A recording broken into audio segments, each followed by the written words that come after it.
ನಮಸ್ಕಾರ. ಇವತ್ತಿನ ಜಿ ಸಂವಾದ ಕೈಕೊಟ್ಟ ಶೆಟ್ಟರ್. ನೋಡಿ, ರಾಜಕೀಯ ಅಂದ ಸಂದರ್ಭದಲ್ಲಿ ಅದನ್ನು ಇದು ಹೀಗೆ ಅಂತ ಹೇಳೋದಕ್ಕೆ ಸಾಧ್ಯವಿಲ್ಲ. ಅದರಲ್ಲೂ ಚುನಾವಣೆಗಳ ಹತ್ರ ಬಂತು ಅಂತ ಹೇಳಿದ್ರೆ ಯಾರು ಯಾವ ಪಕ್ಷದಲ್ಲಿರ್ತಾರೆ, ಯಾರ ಡೆಸಿಗ್ನೇಷನ್ ಏನು ಅಂತ ಹೀಗೆ ಅಂತ ನಾವು ಪೂರ್ವದಲ್ಲೇ ನಿರ್ಧಾರ ಮಾಡೋದಕ್ಕೆ ಬಹಳ ಅಸಾಧ್ಯ. ನೋಡಿ, ಕಳೆದ 9-10 ತಿಂಗಳ ಹಿಂದೆ ಇದೇ ಜಗದೀಶ್ ಶೆಟ್ಟರ್ ಅಂದರೆ ಬಿ ಜೆ ಪಿ ಅಂದರೆ ಜಗದೀಶ್ ಶೆಟ್ಟರ್ ಅಂತ ಇದ್ದವರು ಕಾಂಗ್ರೆಸ್ ಕಡೆ ಮುಖ ಮಾಡ್ತಾರೆ ಅನ್ನೋದನ್ನು ಊಹಿಸಿಕೊಳ್ಳೋದಕ್ಕೂ ಸಾಧ್ಯವಾಗಿರಲಿಲ್ಲ. ಅದನ್ನು ಹಂತ ಹಂತವಾಗಿ ಅರಗಿಸಿಕೊಳ್ಳಬೇಕಾದಂತಹ ಸನ್ನಿವೇಶಗಳು ಬಂದೋದಕ್ತು. ಸೀನಿಯರ್ ಲೀಡರ್ ಅನ್ನುವಂತಹ ಒಂದು ಪೋಸ್ಟನ್ನು ಕಾಂಗ್ರೆಸ್ನಲ್ಲಿ ಜಗದೀಶ್ ಶೆಟ್ಟರ್ ಅವರಿಗೆ ಕೊಡಲಾಗುತ್ತೆ. ಸದ್ಯ ಲೋಕಸಭಾ ಚುನಾವಣೆ ಸಮೀಪಿಸ್ತಾ ಇದ್ದಂತೆಯೇ ಜಗದೀಶ್ ಶೆಟ್ಟರ್ ಮತ್ತೆ ಬಿಜೆಪಿಗೆ ವಾಪಸ್ಸಾಗಿದ್ದಾರೆ. ಅಫ್ಕೋರ್ಸ್ ಕಾಂಗ್ರೆಸ್ನಲ್ಲಿ ನನ್ನನ್ನು ಚೆನ್ನಾಗಿ ನಡೆಸಿಕೊಂಡಿದ್ದಾರೆ. ಆದರೆ ಕಳೆದ 8-9 ತಿಂಗಳಿನಿಂದ ಬಿಜೆಪಿಯ ನಮ್ಮ ನಾಯಕರು ಸಂಪರ್ಕದಲ್ಲಿದ್ದರು. ಕಾರ್ಯಕರ್ತರು ಬೆಂಬಲಿಗರ ಆಶಯದಂತೆ ಮತ್ತೆ ವಾಪಸ್ ನಾನು ಬಿಜೆಪಿಗೆ ಮರಳಿದ್ದೇನೆ ಅನ್ನುವಂಥ ಸ್ಟೇಟ್ಮೆಂಟ್ ಅನ್ನು ಕೊಡೋ ಮೂಲಕ ಜಗದೀಶ್ ಶೆಟ್ಟರ್ ಬಿಜೆಪಿಗೆ ವಾಪಸ್ ಆಗಿದ್ದಾರೆ. ಹಾಗಾಗಿ ಪ್ಲಸ್ ಆ್ಯಂಡ್ ಮೈನಸ್, ಸಾಧಕ ಬಾಧಕಗಳ ಚರ್ಚೆ ಅನ್ನೋದಾಗಬೇಕು. ಈ ನಿಟ್ಟಿನಲ್ಲಿ ಇವತ್ತಿನ ನಮ್ಮ ಜಿ ಸಂವಾದ ಒಂದಷ್ಟು ಮಾತುಕತೆಯನ್ನು ನಡೆಸುತ್ತೆ. ನಾನು ದಿವ್ಯಶ್ರೀ.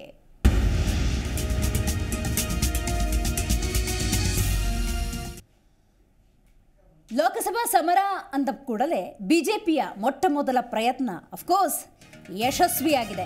ಕಾಂಗ್ರೆಸ್ಗೆ ಗುಡ್ ಬೈ ಹೇಳಿ ಬಿಜೆಪಿಗೆ ಸೇರ್ಪಡೆಯಾಗಿದ್ದಾರೆ ಜಗದೀಶ್ ಶೆಟ್ಟರನ್ನ ಕರೆತಂದಿದ್ದಾರೆ ಯಡಿಯೂರಪ್ಪ, ವಿಜೇಂದ್ರ, ಪ್ರಹ್ಲಾದ್ ಜೋಶಿ. ದೆಹಲಿಯ ಬಿಜೆಪಿ ಕಚೇರಿಯಲ್ಲಿ ಜೆಪಿ ನಡ್ಡಾ ಸಮ್ಮುಖದಲ್ಲಿ ಘರ್ ವಾಪಸಿಯಾಗಿದ್ದಾರೆ. ಪರಿಷತ್ ಸಭಾಪತಿ ಬಸವರಾಜ ಹೊರಟ್ಟಿ ಅವರಿಗೆ ಫ್ಯಾಕ್ಸ್ ಮೂಲಕ ತಮ್ಮ ರಾಜೀನಾಮೆಯನ್ನು ರವಾನೆ ಮಾಡಿದ್ದಾರೆ. ಇಮೇಲ್ ಮೂಲಕ ಕೆಪಿಸಿಸಿ ಅಧ್ಯಕ್ಷ ಡಿಕೆ ಶಿವಕುಮಾರ್ ಅವರಿಗೆ ರಾಜೀನಾಮೆಯ ಪತ್ರವನ್ನು ರವಾನೆ ಮಾಡಿದ್ದಾರೆ. ಜಗದೀಶ್ ಶೆಟ್ಟರ್ ಅವರನ್ನ ಗರ್ ವಾಪಸಿ ಮಾಡಿಸಿದ್ದಾರೆ ಶಿಷ್ಯ ಮುನೇನಕೊಪ್ಪ. ಅಂದರೆ ಬಹಳ ಮುಖ್ಯವಾದಂತಹ ಪಾತ್ರವನ್ನು ಮುನೇನಕೊಪ್ಪ ಅವರು ಇಲ್ಲಿ ವಹಿಸಿದ್ದನ್ನು ನಾವಿಲ್ಲಿ ಗಮನಿಸಬೇಕು. ರಾಜ್ಯ ನಾಯಕರು ಹಾಗೂ ಹೈಕಮಾಂಡ್ ಒತ್ತಡಕ್ಕೆ ಅಫ್ಕೋರ್ಸ್ ಜಗದೀಶ್ ಶೆಟ್ಟರ್ ಅವರು ಮಣಿದಿದ್ದಾರೆ. ಬಟ್ ಇಲ್ಲಿ ಗಮನಿಸಬೇಕಾದ ಬೇಕಾದಷ್ಟು ಅಂಶಗಳಿದ್ದಾವೆ.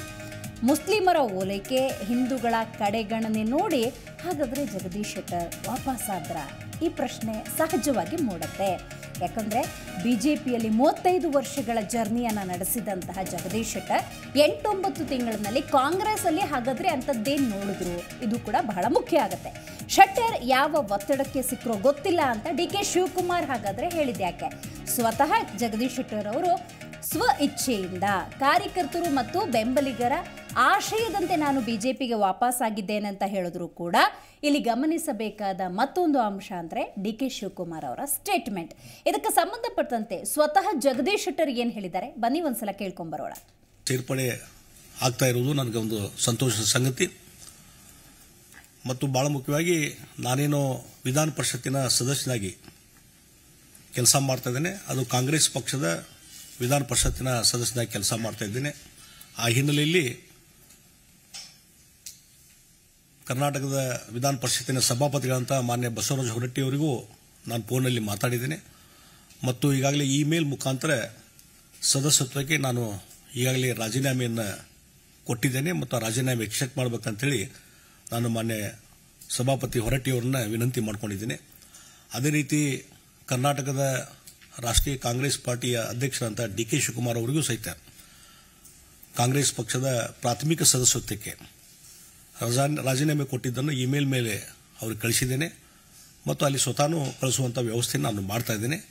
ಆ ಹಿನ್ನೆಲೆಯಲ್ಲಿ ಇವತ್ತು ಭಾರತೀಯ ಜನತಾ ಪಾರ್ಟಿ ನಾನು ಸೇರ್ಪಡೆ ಆಗ್ತಾ ಇದ್ದೇನೆ. ಭಾಳ ಮುಖ್ಯವಾಗಿ ಇವತ್ತು ದೇಶದ ಮುಂದೆ ಇರುವಂಥದ್ದು, ದೇಶವನ್ನು ಒಗ್ಗೂಡಿಸುವಂಥದ್ದು, ದೇಶದ ರಕ್ಷಣೆ ಮತ್ತು ದೇಶದ ಹಿತರಕ್ಷಣೆ.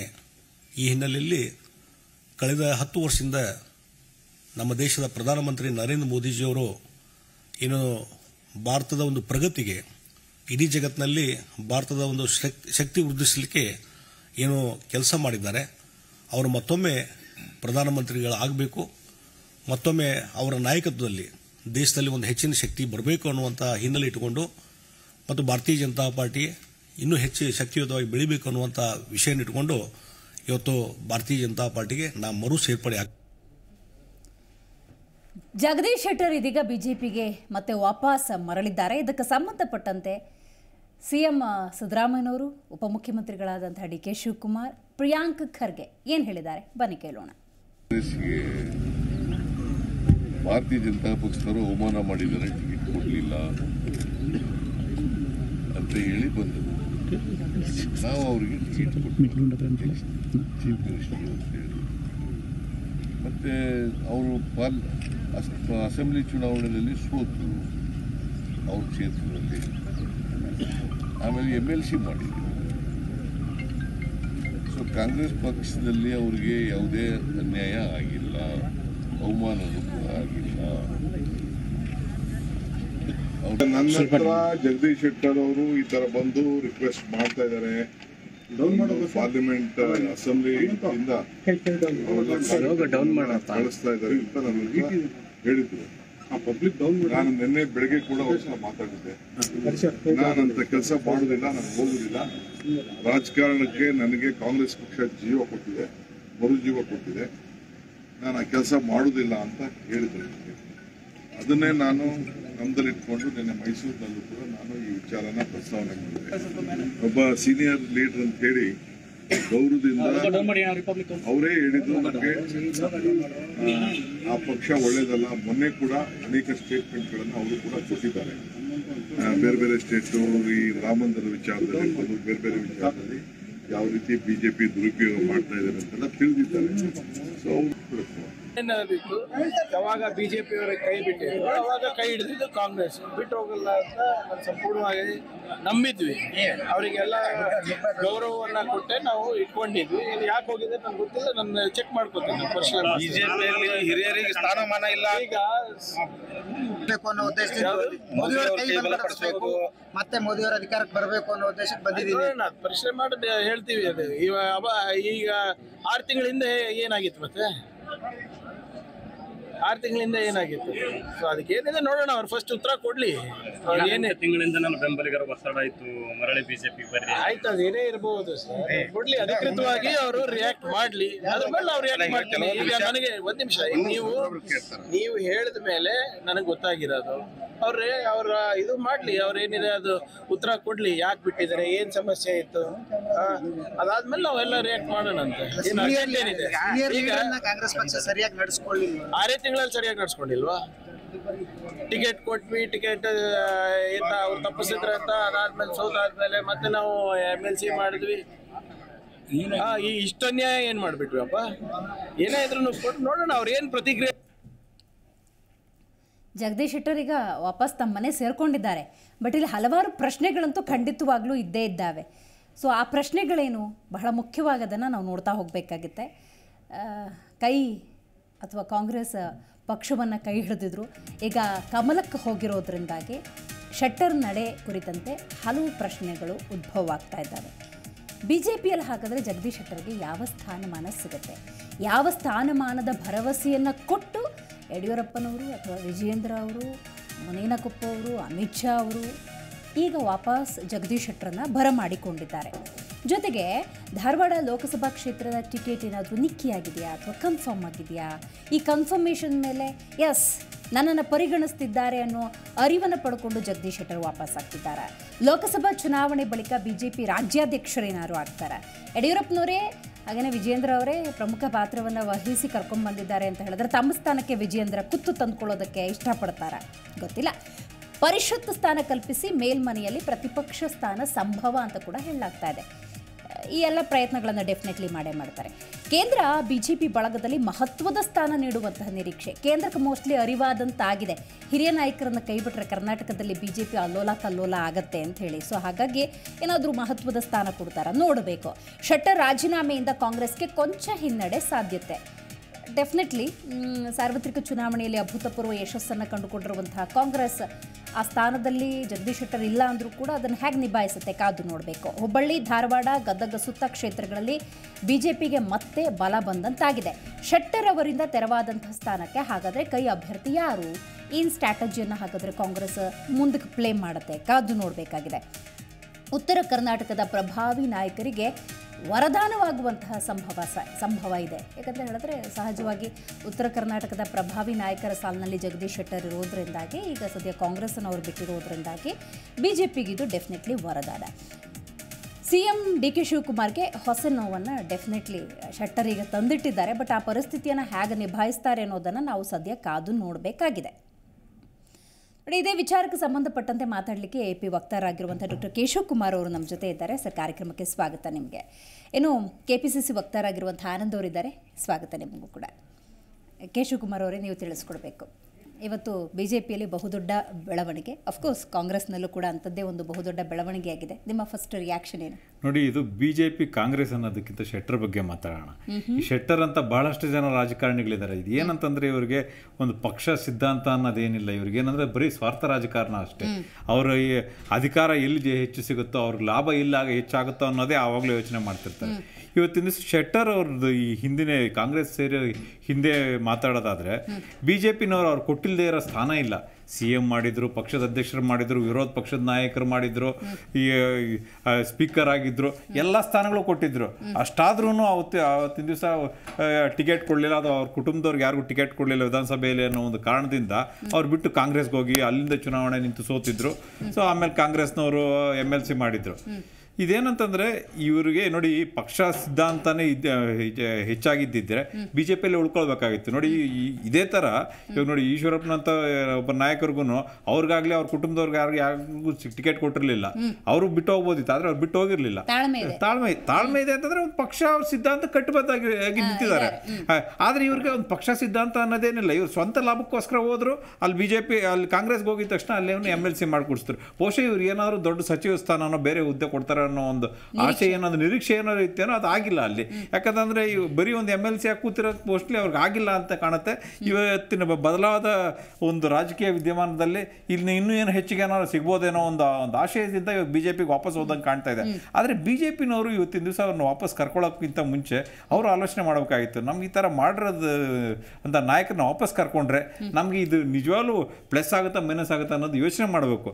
ಯಾಕಂದ್ರೆ ಇಂಥವ್ರಿಗೊಂದು ಅವಕಾಶ ಮಾಡಿಕೊಟ್ರೆ ಏನಾಗುತ್ತೆ ಅಂತಂದ್ರೆ ಪಕ್ಷಾಂತರಿಗಳಿಗೆ ನಾವು ಎಲ್ಲೋದ್ರೂ ನಮಗೆ ಒಂದು ಅವಕಾಶ ಇರುತ್ತೆ ಅನ್ನೋ ಒಂದು ಭಾವನೆ ಮೂಡಿ ಬರುತ್ತೆ.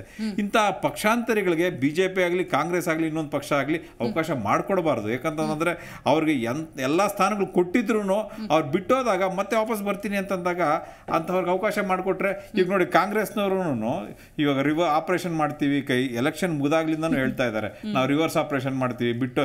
ಇವಾಗ ಈ ಹಿಂದೆ 15 ಜನ ಶಾಸಕರು ಬಿಟ್ಟೋದಾಗ ಯಾವುದೇ ಕಾರಣಕ್ಕೂ ಹೋದ್ರು ಪ್ರಳಯ ಆದ್ರೂ ಅವ್ರನ್ನ ವಾಪಸ್ ತಗೊಳ್ಳಲ್ಲ ಅಂತ ಸಿದ್ದರಾಮಯ್ಯನವರೇ ಹೇಳಿದ್ರು. ಆದ್ರೆ ಎಲೆಕ್ಷನ್ ಆದ್ಮೇಲೆ 135 ಸೀಟ್ ಬಂದ ಮೇಲೆ ಕೂಡ ಸಿದ್ದರಾಮಯ್ಯನವರು ಏನೋ ಪಕ್ಷ ಸಿದ್ಧಾಂತ ಒಪ್ಪಿದ್ರೆ ವಾಪಸ್ ಬಂದ್ರೆ ನಾವು ಕರ್ಕೋತೀವಿ ಅಂದ್ರೆ ಇವ್ರಿಗೆ ಇವರೇ ಆಫರ್ ಕೊಟ್ಟಾಗ ಏನಾಗುತ್ತೆ ಅಂತಂದ್ರೆ ಇರ್ಲಿ ಪರವಾಗಿಲ್ಲ ನಾವು ಎಲ್ಲೋದ್ರೂ ನಡಿತೀವಿ ಅನ್ನೋ ಒಂದು ಮನೋಭಾವ ಅವರಲ್ಲಿ ಬೆಳೆಯುತ್ತೆ.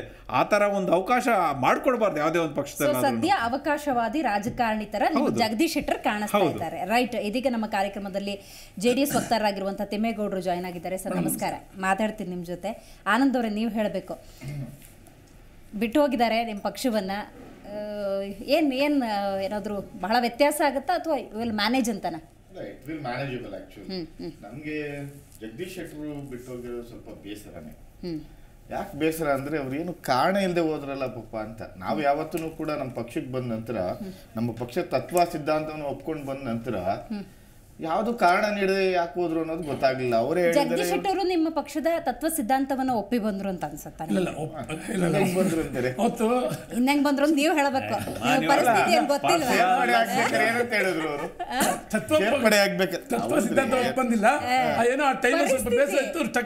ಅವಕಾಶವಾದಿಗಳು ಅಂತೀರಂಗಾರೆ. ಅಲ್ಲ, ಅವ್ರನ್ನ ಕೇಳ್ತಾ ಹೇಳ್ತಾ ಇದ್ದಾರೆ.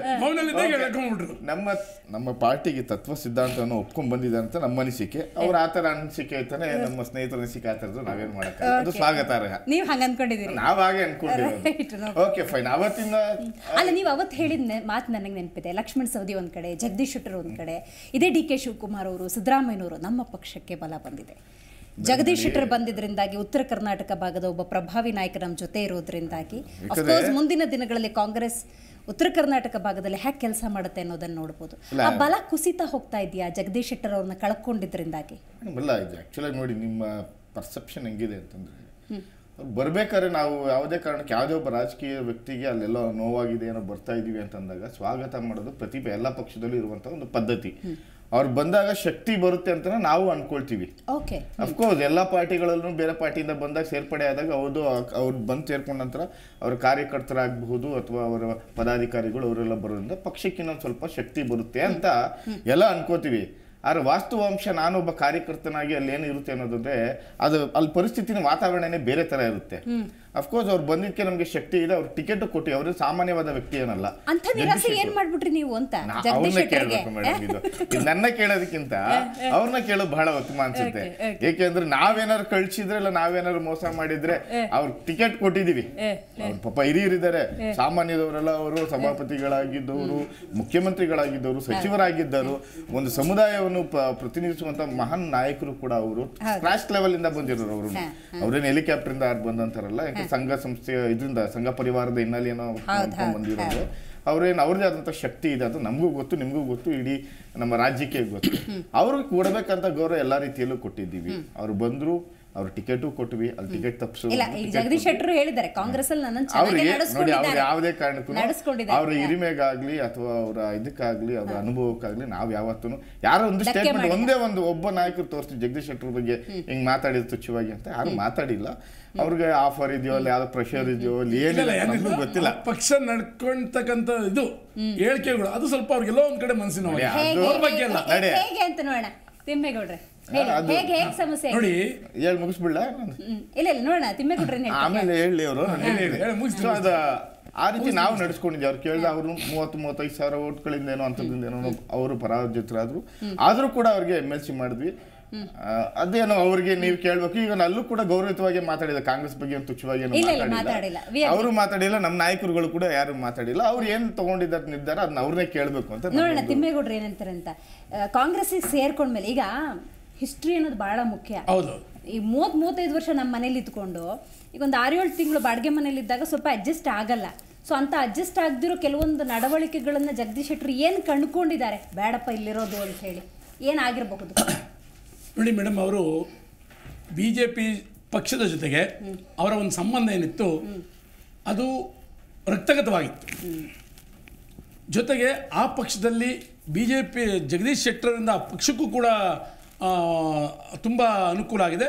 ಜೊತೆಗೆ ಪಕ್ಷದಿಂದ ಅವರು ಕೂಡ ಎಲ್ಲ ರೀತಿಯ ಒಂದು ಅವಕಾಶಗಳು, ಮುಖ್ಯಮಂತ್ರಿಯಿಂದ ಹಿಡಿದು ಪಕ್ಷಾಧ್ಯಕ್ಷ ಇರ್ಬೋದು, ವಿರೋಧ ಪಕ್ಷ ಎಲ್ಲ ಒಂದು ಸ್ಥಾನವನ್ನು ಕೂಡ ಆ ಪಕ್ಷ ಕೊಟ್ಟಿತ್ತು ಅವರಿಗೆ.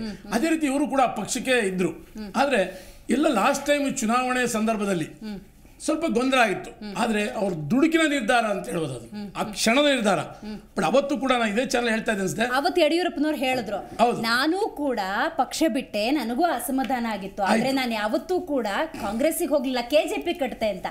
ಅವರು ಅದೇ ಹೇಳಿದ್ರು. ಆ ಟೈಮಲ್ಲಿ ಸ್ವಲ್ಪ ದುಡುಕಿ ನಿರ್ಧಾರ. ಜೊತೆಗೆ ಇವರೇ ಮಾಡ್ಬಿಟ್ರು, ತುಂಬಾ ಬೆಂಬಿದ್ಬಿಟ್ರು ಅವ್ರಿಗೆ ಬನ್ನಿ ಅಂತ ಕಾಂಗ್ರೆಸ್ಗೆ ಅಂತ ಹೇಳಿ. ಯಾಕೆಂದ್ರೆ ನಮ್ಗೆ ಪ್ರಬಲವಾದ ಸಿಗುತ್ತೆ, ನಮ್ಮ ಕಾಂಗ್ರೆಸ್ ಬರುತ್ತೆ ಅಂತ ಹೇಳಿ ಬಂದು. ಜೊತೆಗೆ ಇವ್ರು ಏನ್ ಮಾಡೋದು, ಸ್ವಲ್ಪ ಆ ಟೈಮಲ್ಲಿ ಸ್ವಲ್ಪ ಗೊಂದಲದಲ್ಲಿದ್ದು ಏನಾಯ್ತು, ಅವತ್ತು ನಾನು ಹೇಳ್ತಾ ಇದ್ದೆ, ಅವ್ರ ಮನೆಯವರೆಲ್ಲ ಪಕ್ಷ ಬಿಡಬೇಕಾದ್ರೆ ತುಂಬ ನೊಂದಿದ್ದಾರೆ ಮೇಡಮ್. ಹತ್ತಿದ್ದಾರೆ, ಕಣ್ಣೀರು ಮನೆ ಅವ್ರ ಮಡ್ದಿರ್ಬೋದು, ಮಕ್ಕಳಿರ್ಬೋದು, ಇವರು ಸಹಜ ಹತ್ತಿ ಅವ್ರ ಮನಸ್ಸು ಸಂತೋಷವಾಗಿ ಸೇರದೆ ಹೋದ್ರು ಕೂಡ ಮನಸ್ಸಿನಲ್ಲಿ ಇಲ್ಲದ ಮನಸ್ಸಿಂದ. ಬಟ್ ಆ ಟೈಮಲ್ಲಿ ಅಗತ್ಯ ಇತ್ತು, ಕಾಂಗ್ರೆಸ್ಗೆ ಹೋಗ್ತಕ್ಕಂಥ ಪರಿಸ್ಥಿತಿ ನಿರ್ಮಾಣ ಆಗಿತ್ತು. ಯಾಕೆಂದ್ರೆ ನನಗೆ ಈ ಥರ ಅವಮಾನ ಮಾಡಿದ್ರಲ್ಲ ಅನ್ನೋ ಒಂದಿಷ್ಟೇ. ಬಟ್ ಅದನ್ನ ಸರಿಯಾಗಿ ಅವಲೋಕನ ಮಾಡಬೇಕು. ಬಿಜೆಪಿಗೆ ಅರಿವಾಗಿದೆ ಅಂತ ನೋಡೋಣ. ಅಲ್ಲ ಆ ಥರ ಅಲ್ಲ ಅವ್ರಿಗೆ. ಆದ್ರೆ ಏನಾಯ್ತು, ಇವತ್ತು ಕಾಂಗ್ರೆಸ್ ಅಲ್ಲೂ ಚೆನ್ನಾಗಿ ನಡೆಸ್ಕೊಂಡಿದ್ದಾರೆ, MLC ಮಾಡಿದ್ದಾರೆ, ಅದೆಲ್ಲ ಓಕೆ. ಆದ್ರೆ ಏನಾಗ್ತಾ ಇದೆ ಅಂದ್ರೆ ಮೇಡಮ್, ಇವತ್ತು ಕಾಂಗ್ರೆಸ್ ಸರ್ಕಾರ ಬಂದಿದೆ, ಅವರು ಎಲ್ಲರ ಅಭಿವೃದ್ಧಿ ಬಗ್ಗೆ ಮಾತಾಡ್ತಾ ಇಲ್ಲ. ಒಬ್ಬ ಅವರ ನಾಯಕರುಗಳು ಏನ್ ಮಾಡ್ತಾ ಇದ್ದಾರೆ, ಎಲ್ಲೆಲ್ಲಿ ಆ ಒಂದು ಅನುಕೂಲ ತಕ್ಕಂತೆ ಮಾತಾಡ್ತಾ ಇರೋದು, ಇಲ್ಲೋ ಅಂತೇಳಿ ಇವ್ರಿಗೆ ಇರಿಸುಮುರುಸನ ಉಂಟು ಮಾಡ್ತಾ ಇದೆ. ಅದು ಸೊ ಈಗ ನನಗೆ ಯಾಕೋ ಅಡ್ಜಸ್ಟ್ ಆಗ್ತಾ ಇಲ್ಲ, ಇದು ನನಗೆ ಯಾಕೋ ಒಂದು ರೀತಿ ಮತ್ತೆ ನಾನು ಮನೆಗೆ ಹೋದ್ರೆ ಒಳ್ಳೇದು ಅಂತಕ್ಕಂಥ ಭಾವನೆಯಿಂದ. ಅದಕ್ಕೊಂದೆರಡು ಎಕ್ಸಾಂಪಲ್ ಬೇಕು, ಬರ್ತೀನಿ ನಾನು ನಿಮ್ಮ ಜೊತೆ ಮಾತಾಡ್ತೀನಿ. ಈಗ ನಮ್ಮ ಕಾರ್ಯಕ್ರಮದಲ್ಲಿ BJP ವಕ್ತಾರರಾಗಿರುವಂತಹ ಆನಂದ್ ಗುರುಮೂರ್ತಿ ಅವರಿದ್ದಾರೆ, ಸ್ವಾಗತ ನಿಮಗೆ. ಸೊ ಅವಮಾನ ಮಾಡಿದಂತಹ ಅದೇ BJP ಪಕ್ಷ ಇವತ್ತು ಸನ್ಮಾನ ಮಾಡ್ತಿದೆ, ಹೂಗುಚ್ಛ ಕೊಡ್ತಿದೆ, ಬನ್ನಿ ವಾಪಸ್ ಅಂತ ಹೇಳ್ತಿದೆ. ಹೆಂಗ್ ಸರ್ ಇದು? ನೋಡಿ, ಮೊದಲನೇದಾಗಿ ಪಾರ್ಟಿ ಅವಮಾನ ಮಾಡಿದೆ ಅಂತ ಅನ್ಕೋಬಾರ್ದು. ಯಾಕಂದರೆ ನಾನು ಅವಾಗ್ಲೂ ಹೇಳಿದ್ದೀನಿ, ಇದೇ ನಿಮ್ಮ ಚಾನಲ್ಗೆ ಬಂದು ಹೇಳಿದ್ದೀನಿ ಅವತ್ತಿನ ದಿವಸನೂ. ಜಗದೀಶ್ ಶೆಟ್ಟರು ಬೇರೆ ಪಾರ್ಟಿಗೆ ಹೋದಾಗ ನಮಗೆಲ್ಲ ತುಂಬ ನೋವಾಗಿತ್ತು ಅವತ್ತಿನ ದಿವಸ. ಯಾಕೆಂದರೆ ಜಗದೀಶ್ ಶೆಟ್ಟರ್ ಅವ್ರನ್ನ ನಾವು ನೋಡಿದ್ದೆ ಒಂಥರ, ಅವರು ಒಂಥರ ನಮ್ಮ ಪಾರ್ಟಿ ಒಳಗಡೆ ಒಂದು ರೀತಿ ಈ ಎಂಬ್ರಾಯ್ಡ್ರಿ ಅಲ್ಲ ಅವ್ರು ಸುಮ್ಮನೆ ನೀವು ಒಂದು ಇದು ಸೀಲ್ ತರ ಹೊಡೆದ್ರೆ ಪಾರ್ಟಿ ಸಿಂಬಲ್ ಅಳಿಸೋಗ್ಬೋದು. ಅವ್ರು ಒಂಥರ ಎಂಬ್ರಾಯ್ಡ್ರಿ ತರ ಇದ್ದಿದ್ದಂಗೆ ನಮ್ಮ ಪಾರ್ಟಿ ಒಳಗಡೆ ಆಯ್ತಾ. ಎಂಬ್ರಾಯ್ಡ್ರಿ ಕೀಳ್ಬೇಕು ಅಂದ್ರೆ ಒಂದೊಂದೇ ಥ್ರೆಡ್ ಕೀಳ್ಬೇಕು ಅಂತವ್ರು. ಅದು ಎಲೆಕ್ಷನ್ ಟೈಮಲ್ಲಿ ಅವರು ಕಾಂಗ್ರೆಸ್ಗೆ ಹೋಗ್ತಾರೆ ಅಂದಾಗ ತುಂಬಾ ಆತಂಕ ಆಯಿತು. ವಿತಿನ್ ಕಮ್ಯುನಿಟಿನೂ ತುಂಬಾ ಆತಂಕ ಆಯಿತು. ಎಲ್ಲ ರೀತಿ ತುಂಬ ಜೋರಾಗೆ ಮಾತಾಡಿದ್ದೀವಿ ಅವತ್ತಿನ ದಿವಸ. ಬಟ್ ಇವತ್ತು ನಮ್ಗೆಲ್ಲರಿಗೂ ತುಂಬ ಖುಷಿಯಾಗಿದೆ ಮೊದಲನಾಗಿ. ಯಾಕೆಂದರೆ ಸಮಾಧಾನ ಮತ್ತು ಖುಷಿ. ಅವತ್ತಾಗಿದ್ದ ನಮಗೆ ಹೊಟ್ಟೆವ್ರಿ ಕಾಂಗ್ರೆಸ್ನವ್ರ ಮೇಲೆ ಬಂದಿದ್ದ ಕೋಪ ಅವೆಲ್ಲ ಇವತ್ತು ತಣ್ಣಗಾಗಿ ಜಗದೀಶ್ ಶೆಟ್ಟರು ವಾಪಸ್ ಬಂದಿರೋದು ಭಾರಿ ಖುಷಿಯಾಗಿದೆ. ಒಂದು ಅವರು ಈ ಪಕ್ಷದ ಐಡಿಯಾಲಜಿನ ಕರೆಕ್ಟಾಗಿ ಅರ್ಥ ಮಾಡ್ಕೊಂಡಿದ್ದಂಥ ಒಬ್ಬ ವ್ಯಕ್ತಿ. ಅಂಥವರು ಬಿಟ್ಟೋದಾಗ ನಮಗೆ ಒಂಥರ ಇದಾಗತ್ತೆ, ಅದು ಇರ್ಸುಮುರ್ಸಾಗತ್ತೆ. ನೀವು 100 ಪ್ರಶ್ನೆ ಕೇಳ್ಬೋದು. ಇವತ್ತು ಅವಮಾನ ಮಾಡಿದ್ರು ಬಿಜೆಪಿ ಅವರು, ಅದೆಲ್ಲ ಇದ್ದಿದ್ರೆ ಅವ್ರು ವಾಪಸ್ ಬರ್ತಿರ್ಲಿಲ್ಲ. ಅವತ್ತು ಇವರ ಒಂದು ಸುಳ್ಳಿನ ಸರಿಮಾಳೆ ಇವತ್ತು ಜನರ ಮುಂದೆ ಬಂದಿದೆ. ಯಾವುದೇ ರೀತಿ ಅವಮಾನ ಇಲ್ಲ, ಏನೂ ಇಲ್ಲ. ಇವರೆಲ್ಲ ಕಾಂಗ್ರೆಸ್ನವರು ಹಿಂಗೆ ಮಾಡ್ಬಿಟ್ರು, ಹಂಗೆ ಮಾಡ್ಬಿಟ್ರು, ಲಿಂಗಾಯತ್ ಕಮ್ಯುನಿಟಿಗೆ ಹಂಗೆ ಮಾಡ್ಬಿಟ್ರು, ಹಿಂಗೆ ಮಾಡ್ಬಿಟ್ರು, ಆ ಥರ ಏನಿಲ್ಲ.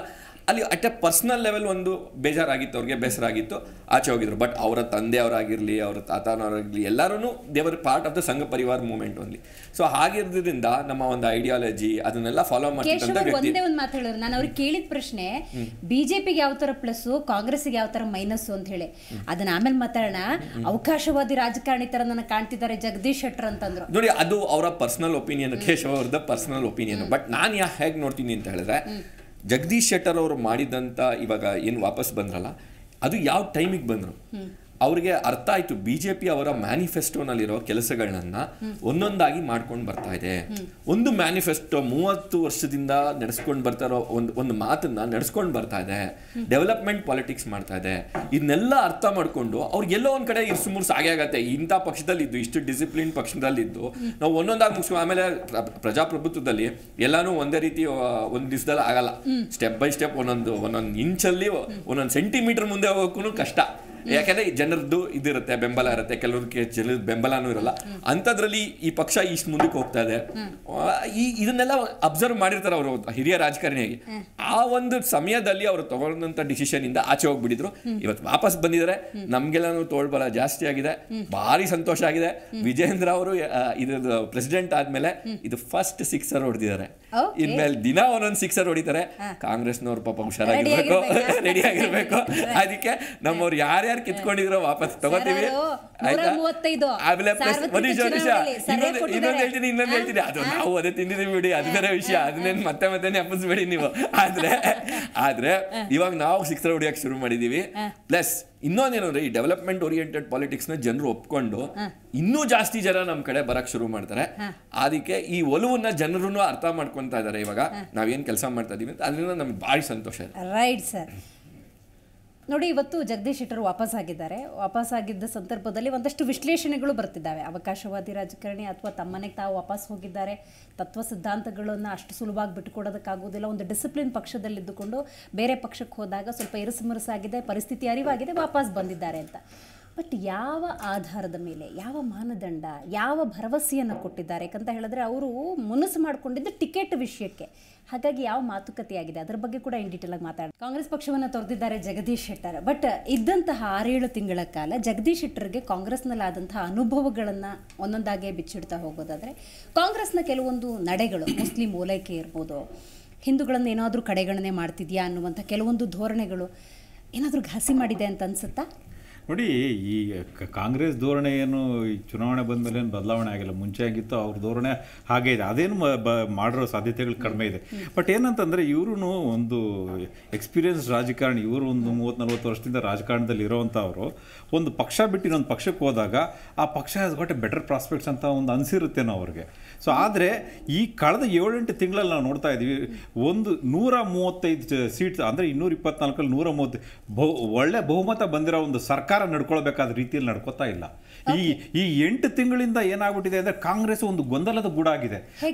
ನೋಡಿ, CM ಕುರ್ಚಿಗೋಸ್ಕರ ಇವಾಗಲೂ ಗುದ್ದಾಟ ನಡೀತಾ ಇದೆ, DCM ಕದನ ನಡೀತಾ ಇದೆ, ನಿಗಮ ಮಂಡಳಿಗಳದು ಆಗ್ತಾ ಇಲ್ಲ, ಅದ್ರದ್ದು ಕದನ ನಡೀತಾ ಇದೆ. ಈ ಪಕ್ಷದ ಒಳಗಡೆ ಸಚಿವರು ಸಂತೋಷವಾಗಿಲ್ಲ, ಶಾಸಕರು ಸಂತೋಷವಾಗಿಲ್ಲ. ಈ ಪಕ್ಷದ ಒಳಗಡೆನೆ ಗೊಂದಲಗಳು ಇವ್ರಿಗೆಲ್ಲೋ ಒಂದು ಕಡೆ ಇರುಸ್ಮುರಿಸ್ತಂದಿರ್ಬೋದು. ಏನಪ್ಪ ಇಂಥ ಒಂದು ಪಕ್ಷಕ್ಕೆ ಬಂದೆ ನೋಡ್ತಿದ್ರೆ, ಇವು 135 ಬಹುಮತ ಬಂದಿರೋ ಒಂದು ಸರ್ಕಾರ, ಒಂದು ಪಕ್ಷ ನಡೆಸೋ ರೀತಿ ಇದೆ ಅನ್ನೋ ಒಂದು ಅನುಮಾನನ ಅವ್ರಿಗೆ ಅವ್ರಿಗೆ ಬಂದಿರುತ್ತೆ. ಯಾಕಂತಂದ್ರೆ ಇದು ಹೀಗೆ ಬೆಳ್ಕೊಂಡು ಹೋಗ್ತಿದ್ರೆ ಮುಂದಿನ ದಿವಸ ನನ್ನ ಪರಿಸ್ಥಿತಿ ಏನು ಅನ್ನೋದು ಒಂದು ಅವ್ರಿಗೆ ಗಮನ ಬಂದಿರುತ್ತೆ. ಆಮೇಲೆ ಇನ್ನೊಂದು BJPನೂ ಏನಂತಂದ್ರೆ ಇವಾಗ ಇದು ಕೋರ್ಸ್ ಕರೆಕ್ಷನ್ ಮಾಡ್ಕೋತಾ ಇದೆ. ಕಳೆದ ಚುನಾವಣೆಯಲ್ಲಿ ಅವರು ಇವ್ರಿಗೆ ಬಹಳಷ್ಟು ಸೀನಿಯರ್ಸ್ಗೆಲ್ಲ ಟಿಕೆಟ್ ತಪ್ಪಿಸಿದಾಗ ಸೊ ಅವರು ಏನೋ ಒಂದು ಮ್ಯಾಜಿಕ್ ಮಾಡ್ಬಿಡುವುದು ಅಂತ ಅಂದ್ಕೊಂಡಿದ್ರು, 65 ಕೀಳಿದ್ರು. ಅದಕ್ಕೆ ಈಗ ನೋಡಿ ಈ ಹಿಂದೆ ಇವ್ರಿಗೆ ಯಡಿಯೂರಪ್ಪನವ್ರು KGP ಮಾಡ್ಕೊಂಡು ಹೋದಾಗ ಕೂಡ ಈ BJP ಪರಿಸ್ಥಿತಿ ಇದೇ ಆಗಿತ್ತು. ಆವಾಗ ಅವ್ರು ಏನು ಒಂದು ಸ್ಟ್ರಾಟಜಿ ಮಾಡಿ ಯಡಿಯೂರಪ್ಪನವ್ರು ವಾಪಸ್ ಕರ್ಕೊಂಡ್ಬಂದ್ರು, ಮತ್ತೆ ಸ್ವಲ್ಪ ಮೇಲೆ ಇಳಿತು ಪಾರ್ಟಿ. ಈಗ ಅದೇ ತರ ಸ್ಟ್ರಾಟಜಿ ಮಾಡಿ ಬೇಕು ಅನ್ನೋದು ಅರಿವಾಗಿದೆ. ಇವಾಗ ಅರಿವಾದಂಗೆ ಕಾಣ್ತಾ ಇದೆ. ಯಾಕಂದ್ರೆ ಹಿರಿಯ ನಾಯಕರು, ಯಾಕಂದ್ರೆ ನೆಕ್ಸ್ಟ್ ಲೋಕಸಭೆ ಚುನಾವಣೆ ಬರ್ತಾ ಇದೆ. ಇದು ನನ್ನ ಪೊಲಿಟಿಕಲ್ ಆಂಗಲ್ನ ಸ್ವಲ್ಪ ಬದಿಗಿಟ್ಟು ಹೇಳ್ತೀನಿ. ಎಷ್ಟೋ ತನಕ ಹಿರಿಯ ನಾಯಕರಿಗೆ ಟಿಕೆಟ್ ಕೊಡ್ತಾ ಬರಬೇಕು. ಸಮಾಜ ಅದು BJP ಆಗಿರಲಿ, ಕಾಂಗ್ರೆಸ್ ಆಗಿರಲಿ, ಮತ್ತೊಂದಾಗಿರಲಿ, ಯುವ ನಾಯಕರು ದ ಸೆಕೆಂಡ್ ಲೈನ್ ಲೀಡರ್ಸ್ ಯಾವಾಗ ಮುನ್ನೆಲೆಗೆ ಬರಬೇಕು, ಯಾವಾಗ ಅನುಭವ ಪಡ್ಕೋಬೇಕು. ಅಂದ್ರೆ ಇವ್ರು ಸೆಕೆಂಡ್ ರನ್ ಲೀಡರ್ಸ್ ನ ಬೆಳೆಸ್ತಾ ಇಲ್ಲ. ಹಾಗಾಗಿ ಹಿರಿಯರ ಮೇಲೆ ಅವಲಂಬಿಸಬೇಕಾಗಿದೆ. ಇವತ್ತಿನ ದಿವಸ ಏನಂದ್ರೆ ಚುನಾವಣೆ ಬಂತು ಅಂದಾಗ ಯಾವುದೇ ಪಕ್ಷ ನೋಡೋದು ವಿನಬಿಲಿಟಿ ನೋಡ್ತಾರೆ.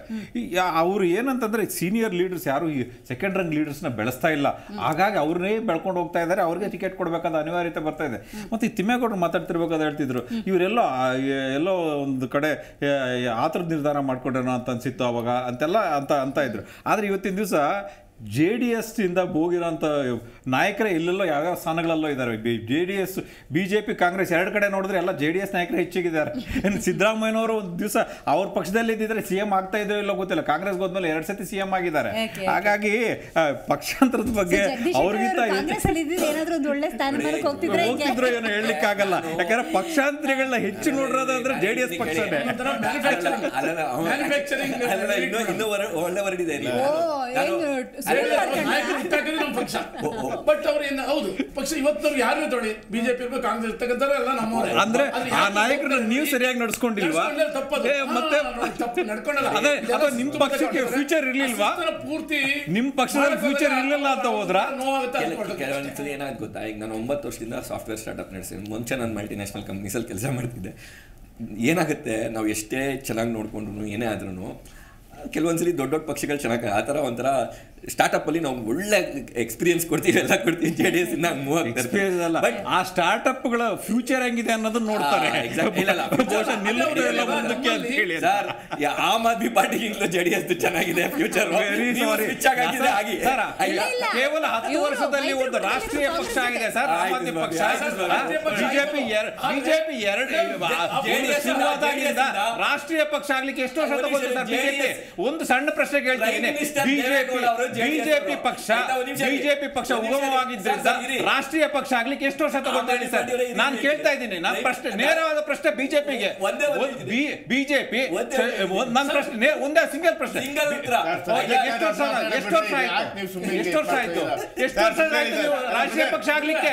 ನಾವು 10 ವರ್ಷದಲ್ಲಿ ರಾಷ್ಟ್ರೀಯ ಪಕ್ಷ ಆಗಿದ್ದೀವಿ. ಯಾವ್ದಾದ್ರು ಪಕ್ಷ ರಾಷ್ಟ್ರೀಯ ಪಕ್ಷ ಆಗಿದೆಯಾ? ಮತ್ತೆ ಆಮ್ ಆದ್ಮಿ ಪಕ್ಷದ ಬಗ್ಗೆ ಮಾತಾಡ್ತೀರಾ ನೀವು? ತಗೊಂಡಿಲ್ಲ ಅಂದ್ರೆ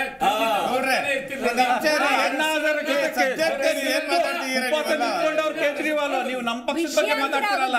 ಇವತ್ತು ನಿಮ್ಮ ಪಕ್ಷದ ಪರಿಸ್ಥಿತಿ ಕರ್ನಾಟಕದಲ್ಲಿ ಏನಾಗಿದೆ ಅನ್ನೋದನ್ನ ನೋಡಿದ್ರೆ ನೀವು ನಮ್ಮ ಪಕ್ಷದ ಬಗ್ಗೆ ಮಾತಾಡೋದು. ಅವ್ರವ್ರ ಹಿರಿಮೆ ಅವ್ರವ್ರ ಗರಿಮೆ ಅವ್ರಿಗಿರುತ್ತೆ. ರೈಟ್ ಫ್ರೆಂಡ್ಸ್ ಎಲ್ಲರಿಗೂ ಆನಂದ್ ಅವರೇ, ಈಗ ಕಾಂಗ್ರೆಸ್ ಪಕ್ಷ ಅಂದಾಗ ಮುಸ್ಲಿಮರಿಗೆ ಕೊಂಚ ಓಲೈಕೆ, ತುಷ್ಟೀಕರಣ ನೀತಿ, ಹಿಂದೂಗಳು ಅಂದ ಸಂದರ್ಭದಲ್ಲಿ ರಾಮ ಮಂದಿರ ಅಂದಾಗ ಕೆಲವೊಂದು ನಡೆಗಳು ಜಗದೀಶ್ ಶೆಟ್ಟರ್ಗೆ ಏನಾದ್ರು ಒಂದು ಸ್ವಲ್ಪ ಬೇಸರವನ್ನ ಮೂಡಿಸಿದೆ ಅಂತ ಅನ್ಸುತ್ತೆ. ಅಲ್ಲ, ಮೊದಲು ನಮ್ಮ ಸ್ನೇಹಿತರು ಸ್ವಲ್ಪ ಕಲ್ಪಿತವಾಗಿ ಮಾತಾಡ್ತಾ ಇದ್ರು. ಅವ್ರು ಹಿಂಗಾಗಿರ್ಬೋದು ಹಂಗಾಗಿ ಹೇಳಿ ಅವರೇ ಹೇಳಿದ್ದಾರೆ. ಅವರು ಓಪನ್ ಆಗಿ ಹೇಳಿದ್ದಾರೆ, ನಮ್ಗೆ ಏನೋ ಅದು ಬೇಸರ ಮಾಡಿಲ್ಲ, ನನಗೇನೂ ಆಗಿಲ್ಲ, ನನಗೆ ಹೋಗ್ತಾ ಇದೀನಿ ವಾಪಸ್ ಅಂತಾನು ಹೇಳಿದ್ದಾರೆ. ನಮ್ಗೆ ಗೌರವವಾಗಿ ನಡ್ಸ್ಕೊಂಡಿದ್ದಾರೆ ಅಂತ ನೋಡಿ. ಒಂದು ಸಮಾಜದಲ್ಲಿ ಅವರು ಸತ್ಯ ಹೇಳೋದನ್ನ ಕಲೀರಿ. ಯಾಕಂದ್ರೆ ಜವಾಬ್ದಾರಿ ಕೆಲವು ವಿಷಯಗಳು ಓಪನ್ ಅಪ್ ಪ್ರೆಸ್ ಕಾನ್ಫರೆನ್ಸ್ ಅವರೇ ಹೇಳ್ತಾರೆ. ಒಂದು ಮಾತಾಡ್ತೀನಿ ಕೇಳಿ. ಇವತ್ತು ಪ್ರಿಯಾಂಕ್ ಖರ್ಗೆ ಅವರು ಒಂದು ಸ್ಟೇಟ್ಮೆಂಟ್ ಕೊಟ್ಟರು. ಏನಂತಂದ್ರೆ ಬಿಜೆಪಿಯಲ್ಲಿ ನಾಯಕರ ಕೊರತೆ ಇದೆ, ಅದಕ್ಕೋಸ್ಕರ ಅವ್ರು ಹೋಗಿದ್ದಾರೆ. ಪ್ರಿಯಾಂಕ್ ಖರ್ಗೆ ಅವರು ಹೇಳಿದ್ದಾರೆ. ಅಂದ್ರೆ ಅವ್ರು ನಿಮ್ ಪಕ್ಷ ಕರ್ಕೊಂಡಾಗ ನಿಮ್ಗೆ ನಾಯಕರ ಕೊರತೆ ಇತ್ತಾ? ನಿಮ್ ನಾಯಕರ ಕೊರತೆ ಇತ್ತಾ? ನನ್ನ ಸ್ಟೇಟ್ಮೆಂಟ್ ಅಲ್ಲ ಇದು, ಪ್ರಿಯಾಂಕ್ ಖರ್ಗೆ ಅವ್ರ ಸ್ಟೇಟ್ಮೆಂಟ್. ಬಿಜೆಪಿಗೆ ನಾಯಕರ ಕೊರತೆ ಆಗಿದೆ, ಅದಕ್ಕೆ ಬಿಜೆಪಿ ಅವರು ಅಂದ್ರೆ ನಿಮ್ ನಾಯಕರ ಪಾರ್ಟಿಗೆ ಹೋಗ್ಬೋಯ್ತು, ನಿಮ್ ಪಾರ್ಟಿಗೆ ಬರ್ಬೋಯ್ತಲ್ಲ, ಯಾಕೆ ಬಂದಿಲ್ಲ? ನಾನು ಇವಾಗ ಪ್ರಿಯಾಂಕ್ ಖರ್ಗೆ ಅವ್ರ ಸ್ಟೇಟ್ಮೆಂಟ್ ಪಕ್ಷದ ಮೇಲೆ ಪಕ್ಷಕ್ಕೆ ಹೋಗಿದ್ದಾರೆ. ಅವ್ರು ಹೋಗ್ಬೇಕಾದ್ರೂ ಕೂಡ ನೋಡ್ರಿ ಬಂದ್ರು. ಇವಾಗ ಏನು ಆ ಪಕ್ಷದ ಮೇಲೆ ನಂಬಿಕೆ ಇದೆ, ಹೋಗ್ತಾ ಇದಾರೆ. ನಾವು ನಡ್ಸ್ಕೊಂಡಿರೋ ರೀತಿ ಏನೋ ತಪ್ಪಾಗಿದ್ಯಾ? ನೀವು ನಿಮ್ ಪಕ್ಷಕ್ಕೆ ಬರ್ಬೋದಾಯ್ತಲ್ಲ, ಆ ರೀತಿ ಎಲ್ಲ ನೀವೇನೋ ಕಲ್ಪಿತವಾಗೆಲ್ಲ ಮಾತಾಡೋದಾರ ನಿಮಗ್ ಬಿಟ್ಟದ್ದು, ನಿಮ್ ತರ್ಕಕ್ಕೆ ಬಿಟ್ಟದ್ದು. ಅವ್ರು ಇವಾಗ ಯಾಕೆ ಹೋಗಿದ್ದಾರೆ ಅನ್ನೋದು ಅವ್ರಿಗೆ ಕೇಳ್ಬೇಕು. ಅವ್ರು ಹೇಳಿದಾರೆ ಸ್ಪಷ್ಟವಾಗಿ, ಹೇಳಿದ್ರೆ ನಾನು ಇದು ಮತ್ತೆ ಮರಳಿ ಗೂಡಿಗೆ ಹೋಗ್ತಾ ಇದೀನಿ ಅಂತ ಹೇಳಿ ನಾನು ಗೌರವವಾಗಿ ನಡ್ಸ್ಕೊಂಡಿದ್ದೇನೆ ಅಂತ. ಇಲ್ಲಿ ನಾನು ಹೇಳ್ತಾ ಇರೋದು ಏನು ಅಂದ್ರೆ, ಇಲ್ಲಿ ಕಾರ್ಯಕರ್ತರು ಯಾವ ರೀತಿ ಇರ್ತಾರೆ ಅಂತ ಫಸ್ಟ್ ಯಾವುದೇ ಪಾರ್ಟಿ ಆಗ್ಬೋದು, JDS ಆಗ್ಬೋದು, BJP ಆಗ್ಬೋದು, ಕಾಂಗ್ರೆಸ್ ಆಗ್ಬೋದು, ನ್ಯಾಷನಲ್ ಆಗ್ಬೋದು, ರೀಜನಲ್ ಪಾರ್ಟಿ ಆಗ್ಬೋದು, ಅಲ್ಲಿ ಕಾರ್ಯಕರ್ತರು ನಾವುಗಳು ಯೋಚನೆ ಮಾಡೋಕೆ ಇರೋದು, ನಾವು ವಿರೋಧ ಪಕ್ಷದವರಾಗ್ಬೋದು, JDS ಅವ್ರು BJP ನಾವೆಲ್ಲ ಇದು ಹೋರಾಟ ಮಾಡಿರ್ತೀವಿ ನಾವಲ್ಲಿ ಇಳಿದು ಸೈನಿಕರ ಥರ. ಇವ್ರು ಯಾವುದೋ ಅನುಕೂಲಕ್ಕೋಸ್ಕರನೋ, ಇವ್ರು ಯಾವುದೋ ಕಮಿಟ್ಮೆಂಟ್ಗೋಸ್ಕರನೋ, ವ್ಯಾಪಾರಕ್ಕೋ ಇಲ್ಲ ವ್ಯವಹಾರಕ್ಕೋ ಇಲ್ಲ ರಾಜಕಾರಣಕ್ಕೋ ಇಲ್ಲ ಕುಟುಂಬಕ್ಕೋಸ್ಕರನೋ ಹೋಗೋದು ಬರೋದು ಮಾಡೋದು ತಪ್ಪು ಸಂದೇಶ ಕೊಡುತ್ತೆ ಮುಂದಿನ ಪೀಳಿಗೆಗೆ ಅಂತ. ಜಗದೀಶ್ ಶೆಟ್ಟರ್ ಅವ್ರು ತಗೊಂಡಿರೋ ನಿರ್ಧಾರ ತಪ್ಪು ಸರಿ ಅಂತ ವಿಮರ್ಶೆ ಮಾಡಕ್ ಬರ್ತಾ ಇಲ್ಲ ನಾನು. ಯಾಕಂದ್ರೆ ಅವ್ರು ಹಿರಿಯ ರಾಜಕಾರಣಿ ಇದ್ದಾರೆ. ಹೋಗಕ್ ಮುಂಚೆ ಅಥವಾ ಬರೋಕ್ ಮುಂಚೆ ಸ್ವಲ್ಪ ತಾಳ್ಮೆಯಿಂದ ನಮ್ಮಂತ ಕಿರಿಯರಿಗೆ ಹೇಳ್ಕೊಡ್ಬೇಕಾಗಿರೋರು ಎಲ್ಲ ಒಂದ್ ಸ್ವಲ್ಪ ಆಗಿರ್ಬೋದು. ಆಮೇಲೆ ಇವ್ರು ಹೇಳ್ತಾರೆ ಹಿಂದೂ ಮುಸ್ಲಿಂ, ನೋಡಿ ಒಂದು ಪಕ್ಷಕ್ಕೆ ನಾನು ಹೇಳಲಿಲ್ಲ ಅಲ್ಲಲ್ಲ, ಅದೇ ನಾವು ಹಿಂದೂ ಮುಸ್ಲಿಂಗಳನ್ನ ಓಲೈಕೆ ಮಾಡೋದ್ರಿಂದ ಮುಂಚೆಯಿಂದ ಏನಂತ ಇವತ್ತವರೆಗೂ ಅದೇ ಧೋರಣೆ ಇದೆ ಅಂತಾನೆ ಹೇಳಿದೆ ನಾನು. ಅದರಲ್ಲಿ ಏನು ಬದಲಾವಣೆ ಇಲ್ಲ. ನಾವು ಆ ಪ್ರಶ್ನೆ ಕೇಳಿದಕ್ಕೆ ಅವ್ರು ಹೇಳಿದ್ರು ಅವ್ರು ಈಗ ಚೇಂಜ್ ಆಗಿಲ್ಲ, ಕಾಂಗ್ರೆಸ್ ಅವ್ರು ಮುಂಚಿನಿಂದ ಧೋರಣೆ. ಆಯ್ತಾ? ರೈಟ್, ಮುಂಚಿನ ಧೋರಣೆ ಅಲ್ಲ ಅದು, ಇದು ಸಮಾಜ. ಏನ್ ಹೇಳಿ, ಸಂವಿಧಾನದಲ್ಲಿ ಎಲ್ಲರೂ ಸಮಾನರೇ ಇಲ್ಲಿ. ಆಯ್ತಾ? ಯಾರೇ ಆಗ್ಬೋದು, ಯಾವ ಜಾತಿ ಧರ್ಮ ಅಂತಲ್ಲ. ನಾವು ಒಂದು ಧರ್ಮ ನಂಬ್ಕೊಂಡು ಇಲ್ಲ ಒಂದು ಜಾತಿ ನಂಬ್ಕೊಂಡು ನಾವು ಮಾಡ್ತಾ ಇಲ್ಲ. ಸಂವಿಧಾನದಲ್ಲಿ ಏನಿದೆಯೋ ಅದ್ರ ಅನುಕೂಲವಾಗಿ ನಡೀತಾ, ಅಂದ್ರೆ ಅದಕ್ಕೆ ಅನುಸಾರವಾಗಿ ನಡೆಯುವಂಥವ್ರು. ಆಯ್ತಾ? ಈಗ ನಾವೇನು ಅಂದ್ರೆ ನಿಮ್ಮ ಪ್ರಕಾರ ಅಂದ್ರೆ ಕೆಲವರು ಪ್ರಕಾರ ಏನು ಅಂದ್ರೆ ಕಾಂಗ್ರೆಸ್ ಅಂದ್ರೆ ಒಂದೆರಡು ಜಾತಿ, ಒಂದು ಧರ್ಮ, ಅದಕ್ಕೆ ಸೀಮಿತವಾದ ಅಂದ್ಬಿಟ್ಟು ನಿಮ್ಮ ಅದು ಅದೇನಂತಾರೆ ಸಣ್ಣ ದೃಷ್ಟಿಯಲ್ಲೇ ನೋಡ್ತಾ ಇದ್ದೀರಾ. ಯಾಕೆ ಸಂವಿಧಾನದಲ್ಲಿ ಅದೇ ತರ ಇದೆಯಾ? ಪಬ್ಲಿಕ್ ಪರ್ಸೆಪ್ಷನ್ ಇದೆಯೋ ಅಲ್ವಾ ಅಲ್ಲ, ಅಲ್ಲಿ ಪಬ್ಲಿಕ್ ಅಲ್ಲೂ ಹೇಳ್ತಾ ಇಲ್ಲ, ಸಂಬಂಧಪಟ್ಟ ವ್ಯಕ್ತಿನೂ ಆ ಮಾತು ಹೇಳ್ತಾ ಇಲ್ಲ. ನೀವುಗಳು ಕಲ್ಪನೆ ಮಾಡಿ ಹೇಳ್ತಾ ಇದೀರಾ ಅಲ್ಲಿ ಹಿಂಗಾಗಿರ್ಬೋದು ಹಂಗಾಗಿರ್ಬೋದು ಅಂತ. ಅವರೇ ಹೇಳಿ ಬಿಡಿ, ಕಾಂಗ್ರೆಸ್ನವ್ರಿಗೆ ಅವರೇ ಹೇಳಿ, ಅನ್ನಷ್ಟು ನಮ್ಗೇನಿದೆ ಇಲ್ಲ, ಅವರೇ ಹೇಳ್ಬೇಕಲ್ಲ. ಸಂಬಂಧಪಟ್ಟ ವ್ಯಕ್ತಿನೇ ಹೇಳ್ತಾ ಇದ್ದಾರೆ ನಮ್ಗೆ ಗೌರವವಾಗಿ, ಅಯ್ಯೋ ಅಲ್ಲಿ ಏನೋ ಆಗ್ಬಿಟ್ಟಿರ್ಬೋದು, ಈ ರೀತಿ ಎಲ್ಲ ಬಿಡ್ಬಿಡ್ರಿ. ಜನಗಳಿಗೆ ಸತ್ಯ ಹೇಳ್ರಿ, ಸತ್ಯ ಹೇಳಿ. ನೋಡಿ ಅವ್ರಿಗೆ ಮನಸ್ಥಿತಿ ಏನ್ ಕರೆ 10-15 ಒಂದ್ ನಿಮಿಷ ನಿಮ್ಗೆ ಅವಕಾಶ ಬಂದ ಮಾತಾಡಿ. 10-15 ವರ್ಷ ಅಂತಲ್ಲ, ಅವ್ರ ತಂದೆಯವ್ರ ಕಾಲದಿಂದನೂ ಅವರು ಸಂಘಟನೆಯಿಂದ ಬಂದಿರೋರು. ಹೌದು, ಅವ್ರಿಗೆ ಕೇಶವ್ ಅವರು ಇನ್ನೊಂದು ಪಾಯಿಂಟ್ ಅನ್ನು ರೈಸ್ ಮಾಡಿದ್ರು, ನನಗದು ಬಹಳ ಕುತೂಹಲ ಆಗ್ತಿದೆ. ನೋಡಿ, ಯಾವಾಗ 7-8 ತಿಂಗಳ ಹಿಂದೆ 135 ಸೀಟು ಅಂತ ಬಂತು, ಮುಖ್ಯಮಂತ್ರಿಗಾಗಿ ಒಂದು ಹಗ್ಗ ಜಗ್ಗಾಟ, ಅಲ್ಲಿ ಡೈರೆಕ್ಟ್ ಡೆಲ್ಲಿಗೆ ಅದಾಗದ ಆಮೇಲೆ ಮಾತಾಡೋಣ. ಕಾಂಗ್ರೆಸ್ ಅಲ್ಲಿ ಆಡಳಿತ ಪಕ್ಷದಲ್ಲಿ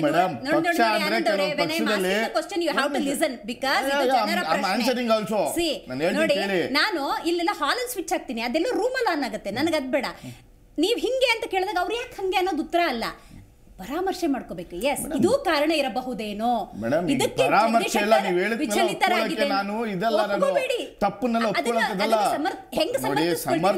ನೋಡಿ. ಆರಂಭಿಕ ದಿನಗಳಲ್ಲಿ ಮುಖ್ಯಮಂತ್ರಿಗಾದಿಗಾಗಿ ಒಂದಷ್ಟು 4-5 ದಿವಸ ನೀವು ಡೆಲ್ಲಿಗೆ ಹೋದ್ರಿ, ಫೈನಲಿ ಒಂದು ಡಿಸಿಷನ್ ಬಂತು. ನಿಗಮ ಮಂಡಳಿಗೆ ಇನ್ನೂ ಹಗ್ಗ ಜಗ್ಗಾಟ, ಒಂದು ಪೇಪರ್ ಲೀಕ್ ಆಗುತ್ತೆ, ಫೈನಲಿ ಅದೇನು ಅಂತ ಗೊತ್ತಾಗ್ತಾ ಇಲ್ಲ. ಸಚಿವರು ಒಂದು ಸಂದರ್ಭದಲ್ಲಿ ಅನುದಾನಕ್ಕೆ ಹೋರಾಟಗಳು, ಶಾಸಕರು ಸಚಿವ ಸ್ಥಾನಕ್ಕೆ ಒಂದಷ್ಟು, ಯಪ್ಪ ಇದೇನಿದು ಕಾಂಗ್ರೆಸ್ನಲ್ಲಿ 135 ಸೀಟ್ ಇದ್ರೂ ಕೂಡ ಇಷ್ಟೊಂದು ವ್ಯತ್ಯಾಸ ಆಗ್ತಿದೆ ಅಂದರೆ ನಾನೆಲ್ಲೋ ಬಂದು ಸಿಕ್ಕಾಕೊಂಡಿದ್ದೀನಾ ಅನ್ನುವಂಥದ್ದು ಮನೋಭಾವ ಬಂದಿರಬಹುದು, ಬಂದಿಲ್ದೇನೂ ಇರಬಹುದು. ಪ್ರತಿಯೊಬ್ಬ ಪ್ರಜೆಗೂ ಬರುವಂತಹ ಸಹಜ ಪ್ರಶ್ನೆ ಇದು. ಮೇಡಮ್, ಅದನ್ನ ಆನ್ಸರ್ ಮಾಡ್ಬೇಕಾದ್ರೆ ಯಾರು? ನೀವೇ. ನಾನು ಯಾಕೆ ಮಾಡ್ಬೇಕು? ನಾವು ಪಕ್ಷದಿಂದ ಕಳ್ಸಿದ್ರೆ ಅದು ನೀವು ಹೇಳ್ತಾರೆ ಮಾತನ್ನ ಕೇಳ್ತಾ ಇದ್ದೀವಿ. ಅವರಾಗೆ ಹೋಗಿರೋದು, ಅವ್ರು ಇವತ್ತು ಕೂಡ ರಿಸೈನ್ ಲೆಟರ್ ಅಲ್ಲಿ ನೀಟಾಗಿ ಬರೆದಿದ್ದಾರೆ, ನನ್ನ ಸ್ವ ಇಚ್ಛೆಯಿಂದ ಹೋಗ್ತಾ ಇರೋದು ಅಂತ. ಇಲ್ಲಿ ನನಗೆ ಅವಮಾನ ಆಯ್ತು, ನನಗೆ ಈ ರೀತಿ ಆಯ್ತು ಅಂತ ಹೇಳ್ತಾ ಇಲ್ಲ. ಕಾಂಟೆಕ್ಸ್ಟ್ ಅರ್ಥ ಮಾಡ್ಕೊಳ್ಳಿ, ನಾನು ಹೇಳಿದ್ದೇನು ಅಂದ್ರೆ, ನೀವು ಹೆಂಗೆ ನೋಡಿ, ಯಾರು ಹೆಗಲ ಮೇಲೆ ನೋಡಿ, ಅವ್ರು ಹೋಗಿರೋದು ಅವ್ರ ವಿಚಾರ, ಪರ್ಸನಲ್ ವಿಚಾರ. ಎದುರುಗಡೆ ಮನೆ ಜಗಳ ಆಗ್ತಿರುತ್ತೆ, ಏನಾಯ್ತೋ ಏನೋ ಅಂತ ನಮಗೆ ಆತಂಕ ಆಗಲ್ಲ. ಇದು ಆಗುತ್ತಾ ಇಲ್ವಾ? ಅಲ್ಲ, ಪಕ್ಕದ ಮನೇಲಿ ಗಲಾಟೆ ಆಗ್ತಾ ಉಂಟು, ಇನ್ನೊಬ್ಬ ಪಕ್ಕದ ಮನೆಗೆ ಇವಳು ಇದು ಗಲಾಟೆ ಮಾಡ್ಕೊಂಡ್ಲಾ, ಅದು ಗಲಾಟೆ ಮಾಡ್ಕೊಳ್ಳ, ಸೊಸೆ ಹಿಂಗ ಅಂದ್ಬಿಟ್ಲಾ, ಅತ್ತೆ ಈ ರೀತಿ ನೋಡಿ, ಈ ರೀತಿ ಸಮಾಜದಲ್ಲಿ ಇದನ್ನ ಏನದು ಗಾಳಿ ಮಾತುಗಳ ಸುದ್ದಿ ಬಿಡ್ತಾ ಇದ್ದೀರಾ. ಆಗಬಾರ್ದು, ಸತ್ಯ ಇರಬೇಕು. ಹೇಳಿ, ಸತ್ಯ ಇರ್ತಾರೆ ಅವ್ರನ್ನ ಕರೀರಿ ಡಿಬೇಟ್ಗೆ.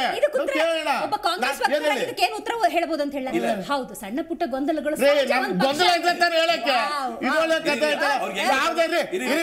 ಯಾವ್ದೇ ರಾಜಕೀಯ ಪಕ್ಷದಲ್ಲಿ ತೋರ್ಸ್ಬಿಟ್ಟು ನಾವು ಚಾಲೆಂಜ್ ಬಿಟ್ಟಿವೋ, ಯಾವ್ದೋ ರಾಜಕೀಯ ಪಕ್ಷದಲ್ಲಿ ಬಂದಿದ ತಕ್ಷಣ ನಾನು ಕೊಟ್ಬಿಟ್ಟವ್ರೆ ಸಿಎಂ ತೋರ್ಸ್ಬಿಡಿ, ನೋಡ ತೋರ್ಸ್ಬಿಡಿ, ಬಿಜೆಪಿ ಅವ್ರು ತೋರ್ಸ್ಬಿಡಿ, ಜೆಡಿಎಸ್ ಅವ್ರು ತೋರ್ಸ್ಬಿಡಿ, ಒಂದು ಟಿಕೆಟ್ ಕೊಡಕ್ಕೆ ಒದ್ಲಾಡ್ತಾ ಇದ್ರು ಇವರು.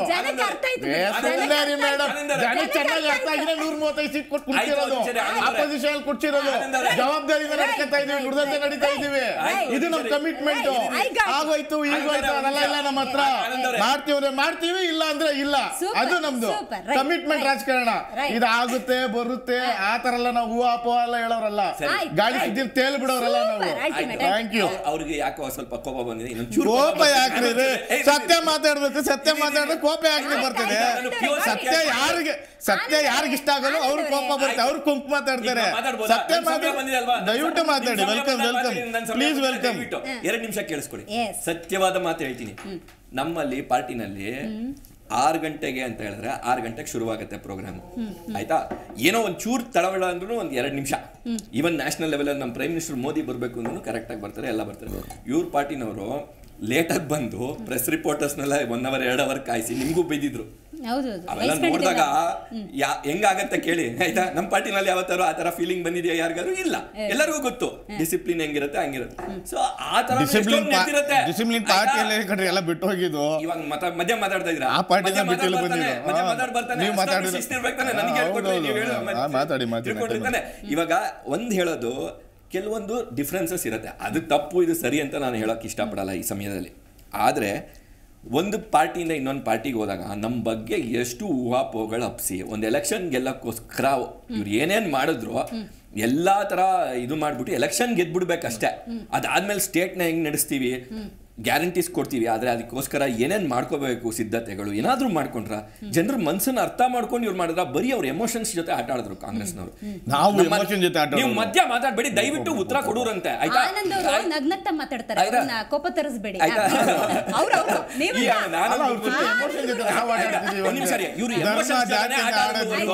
ಅದಾದ್ಮೇಲೂ ಇವರು ಏನ್ ಅರ್ಥ ಮಾಡ್ಕೊಂತಿಲ್ಲ ಅಂತ ಹೇಳಿದ್ರೆ ಅದು ಕ್ಷಣಿಕ. ನಮ್ಮ ಲೀಡರ್ಸ್ ಜೊತೆನೂ ಅದೇ ತರ ಬಿಹೇವ್ ಮಾಡಿದ್ರೆ ಇದು ಎಲ್ಲ ಕ್ಷಣಿಕ. ಎಷ್ಟು ಮ್ಯಾಕ್ಸಿಮಮ್ ಅಂದ್ರೆ ಇವ್ರು 6 ತಿಂಗಳಲ್ಲಿ ಇವ್ರು ಮುಖೋಡ ಕಳಿಸ್ತು. ಇದೇ ರೀತಿ ನಡೆಯುತ್ತೆ ಇವ್ರದ್ದು. ಅದ್ರ ಬದಲು ಲಾಂಗ್ ಟರ್ಮ್, ಇವಾಗ ಬಿಜೆಪಿ ಏನು ಎಷ್ಟೋ ವರ್ಷದಿಂದ ಅವರೇ ಹೇಳಿದ್ರು ನಿಮಗೆ ಒಬ್ಬ ಪ್ರೈಮ್ ಮಿನಿಸ್ಟರ್ ಮಾಡೋಕ್ಕೆ 20 ವರ್ಷ ಆಯ್ತು 30 ವರ್ಷ ಆಯ್ತು. ಅದೇ ರೀತಿ ಲಾಂಗ್ ಟರ್ಮ್ ಇಟ್ಕೋಬೇಕು. ಯಾವಾಗಲೂ ಈ ದೇಶ ಮುಂದುವರಿಬೇಕು ಅಂದ್ರೆ ಲಾಂಗ್ ಟರ್ಮ್ ವಿಷನ್ ಇರಬೇಕು. ಅದು ನಮ್ಮ ಪಾರ್ಟಿನಲ್ಲಿ ಇದೆ. ಅದಕ್ಕೋಸ್ಕರನೇ ಯಾರೇ ಆದ್ರೂ ಒಪ್ಕೊಂಡು ನಮ್ಮ ಪಾರ್ಟಿ ಒಳಗೆ ಬರ್ತಾ ಇರೋದು. ಆಮೇಲೆ ನೀವು ಇನ್ನೊಂದು ಪ್ರಶ್ನೆ ಕೇಳಿಸ್ಕೊಳ್ರಿ, ಅಟ್ಲೀಸ್ಟ್ ಕೇಳಿಸ್ಕೊಳ್ರಿ. ಅವಾಗಾರು ಒಂದ್ ಸ್ವಲ್ಪ ಮನೆಗೆ ಹೋದ್ಮೇಲೆ ಒಂದ್ ಸ್ವಲ್ಪ ಯೋಚಿಸಿದ್ರೆ ಲಾಂಗ್ ವಿಷನ್ ಬರ್ಬೋದು ನಿಮ್ಗೆ.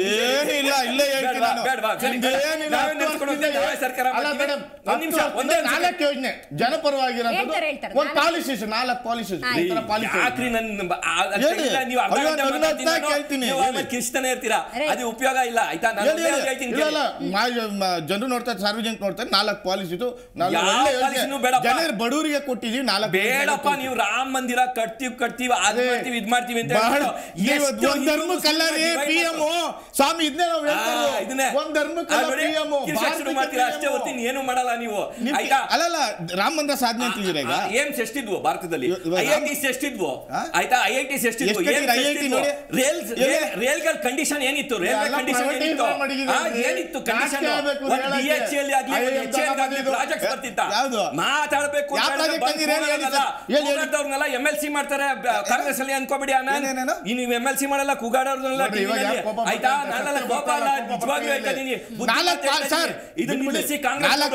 ಜನರ ಎಮೋಷನ್ಸ್ ಜೊತೆ ಆಟ ಆಡ್ಕೊಂಡು ಇವತ್ತು ಆಟದಲ್ಲೇ ನಿಮ್ದು ರಾಜಕೀಯ ಅಂತ ಅನ್ಕೊಂತ ಇದೀರಾ. ಅವೆಲ್ಲ ಶಾರ್ಟ್ ಟರ್ಮ್. ನಿಮ್ಮ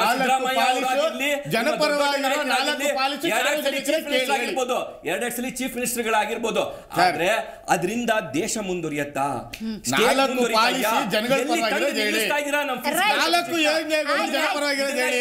ಸ್ವಾಮಿ 4 ಯೋಜನೆ ಹೇಳಿ ಸ್ವಾಮಿ. ಸ್ವಾಮಿ ನಾನು ಸುಮ್ನೆ ರೈಲ್ವೇಸ್ ಯಾವ ಕಂಡೀಷನ್ ಅಲ್ಲಿ ಇತ್ತು, ಹೈವೇಸ್ ಯಾವ ಕಂಡೀಷನ್ ಪ್ರೈವೇಟೈಸ್ ಅಂತ. ಅಲ್ಲ ಅದ್ ಬಿಟ್ರೆ 4 ಪಾಲಿಸಿ ಹೇಳಿ ಸ್ವಾಮಿ. ನಾಲ್ಕು ಪಾಲಿಸಿ ಬಡವರಿಗೆ ನಾವು ಎಮೋಷನ್ ಜೊತೆ ಆಡ್ತಾ ಇದೀವಿ. We are playing with emotion. Yes, you are. You people are playing with emotion. ಜಾತಿ ಧರ್ಮ ನೀವು ಮಾಡ್ತಾ ಇರೋದು, ನಾವು ಸರಿ ಸಮಾಜ ಮಾಡ್ತಾ ಇದೀವಿ.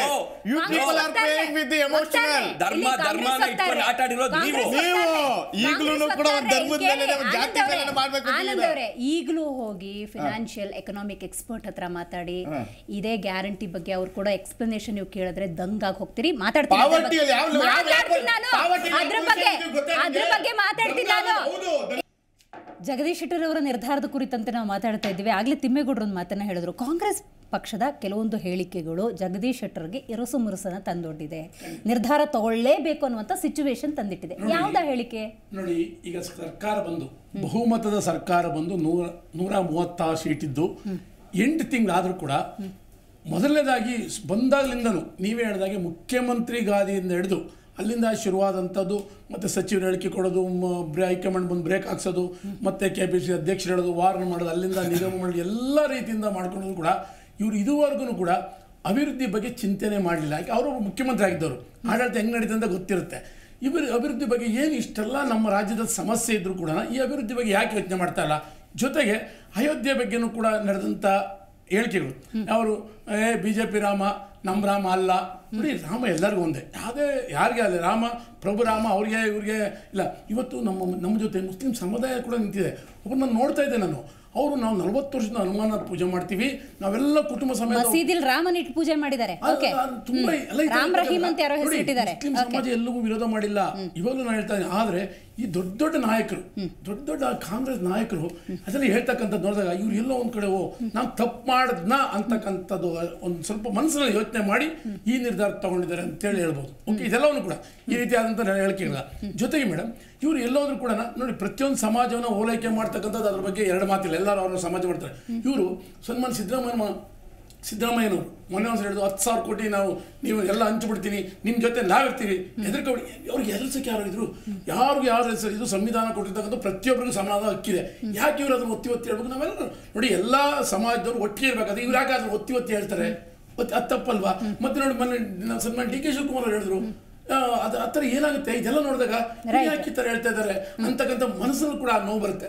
ಜೊತೆಗೆ ಇವತ್ತು MP ಸೀಟಲ್ಲಿ ಸಚಿವರಿಗೆ ನಿಂತ್ಕೊಳ್ಳಿದ್ದ ಕಾಂಗ್ರೆಸ್ ಫೋರ್ಸ್ ಮಾಡ್ತಾ ಇದ್ರು, ನಿಂತ್ಕೊಳ್ಳೋದು ಮನಸ್ಸಿಲ್ಲ ಅಂದ್ರೆ ಯಾವ ಮಟ್ಟಕ್ಕೆ ಬಂದಿದೆ ಅಂತ ಹೇಳಿ ಎಲ್ಲವನ್ನು ಕೂತ್ಕೊಂಡು ಅವರು ಹೇಳಿದ್ರೆ ಕಟ್ಟುನಿಟ್ಟಿನ ಕ್ರಮ ಅಂತ ಸುರ್ಜೇವಾಲ ಅವರು ಹೇಳಿದ್ದಾರೆ. ಸುರ್ಜೇವಾಲ ಆ ಥರ ಹೇಳಿದಾಗ ಮತ್ತೆ ಇನ್ನೊಂದು ನೋಡಿ, ನಿಗಮ ಮಂಡಳಿಗೆ ಇವರೊಂದು ಲಿಸ್ಟ್ ಕಳಿಸ್ತಾರೆ, ಫೈನಲ್ ಆಗ್ಬಿಟ್ಟು ಅಲ್ಲಿ ಡೆಲ್ಲಿನಲ್ಲೇ ಯಾವ್ದು ಹೆಸರುಗಳು ಸೇರ್ಕೊತವೆ.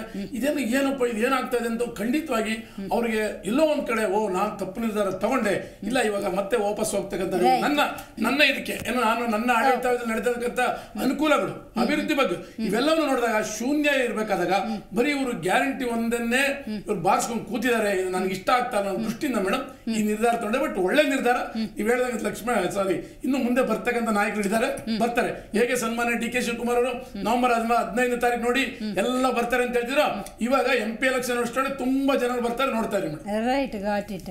ನಂಗೆ BJP ಅವ್ರು ಮಾತಾಡಿದ್ರೆ JDS ಅವ್ರು ಮಾತಾಡಿದ್ರೆ ಗೊತ್ತಾಗಿಲ್ಲ.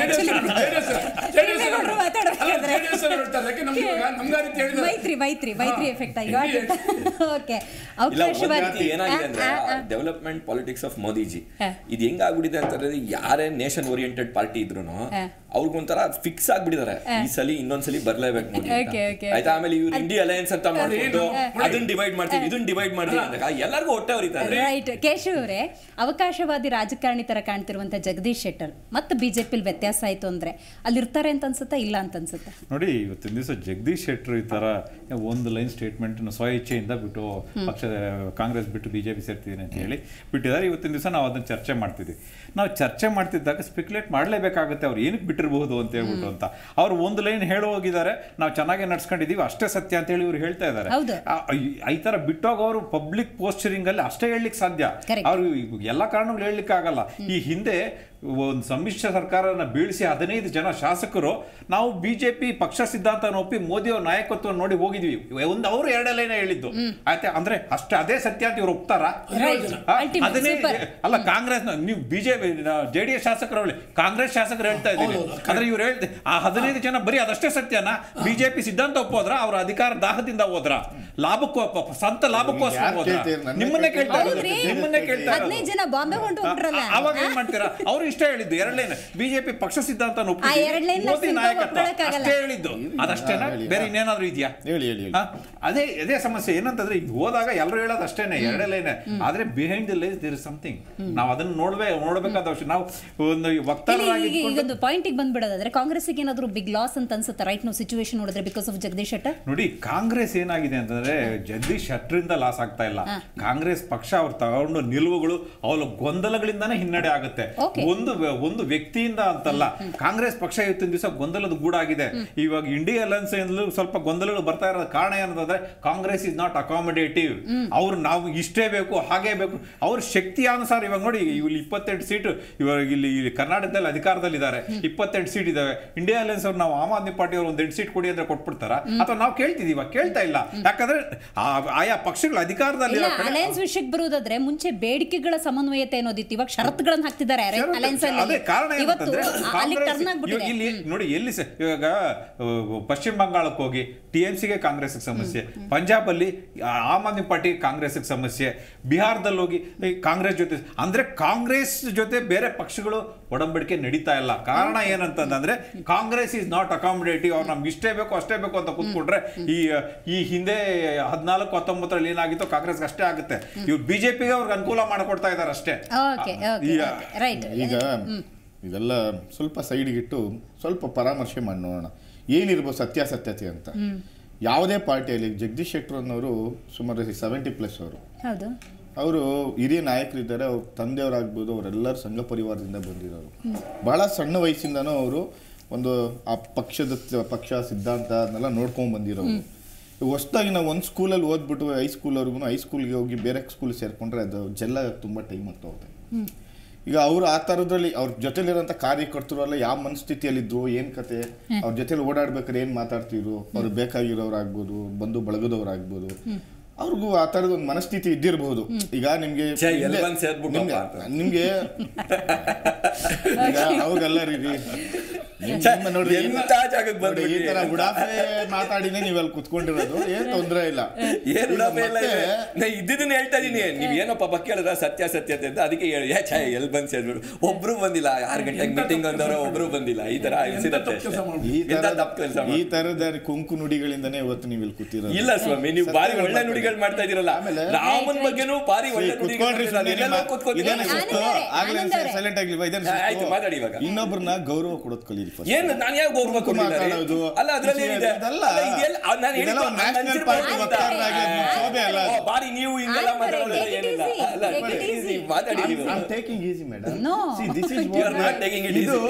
ಇದು ಅವರ ಸಂಸ್ಕೃತಿ ತೋರಿಸ್ತದೆ. ಈ ತರ ಮಾತಾಡೋದು, ಇನ್ನೊಬ್ರು ಕೊಂಕು ನುಡಿಯೋದು, ಇನ್ನೊಬ್ರ ಮನೆಯದು ಯೋಚನೆ ಮಾಡೋದ್ಬಿಟ್ಟು ತಮ್ಮ ಮನೆಯದು ಯೋಚನೆ ಮಾಡಿ. ಆಮೇಲೆ ಏನಾಗುತ್ತೆ, ಈಗ ಮತ್ತೆ ವಾಪಸ್ ಹೋದ್ರು ಅಂತ ತಿಳ್ಕೊಳ್ಳಿ, ಏನಾಗ್ಬೋದು ಅಂತ, ನನ್ಗೆ ಅವ್ರ ಮನಸ್ಥಿತಿ ಹೇಗಿರ್ಬೋದು ಅಂತ ಸುಮ್ಮನೆ ಒಂದು ನನ್ನ ಗೆಸ್ ಇದು. ಈಗ ಅಲ್ಗೋರು ಅಂತ ತಿಳ್ಕೊಳ್ಳಿ, ಹಿಂದ್ಗಡೆ ಯಾರೊಬ್ಬ ಅಂತಾನೆ ಏನೋ ಬಿಟ್ಟು ಅದನ್ನ ಮತ್ತೆ ವಾಪಸ್ ಬಂದ ಅಂತ, ಅವಾಗ ಯಾವ ರೀತಿ ಇರಬಹುದು ಅಂತ ನನ್ನ ಅನಿಸಿಕೆ. ಹಂಗಲ್ಲ, ನಾನಲ್ಲ ರೀ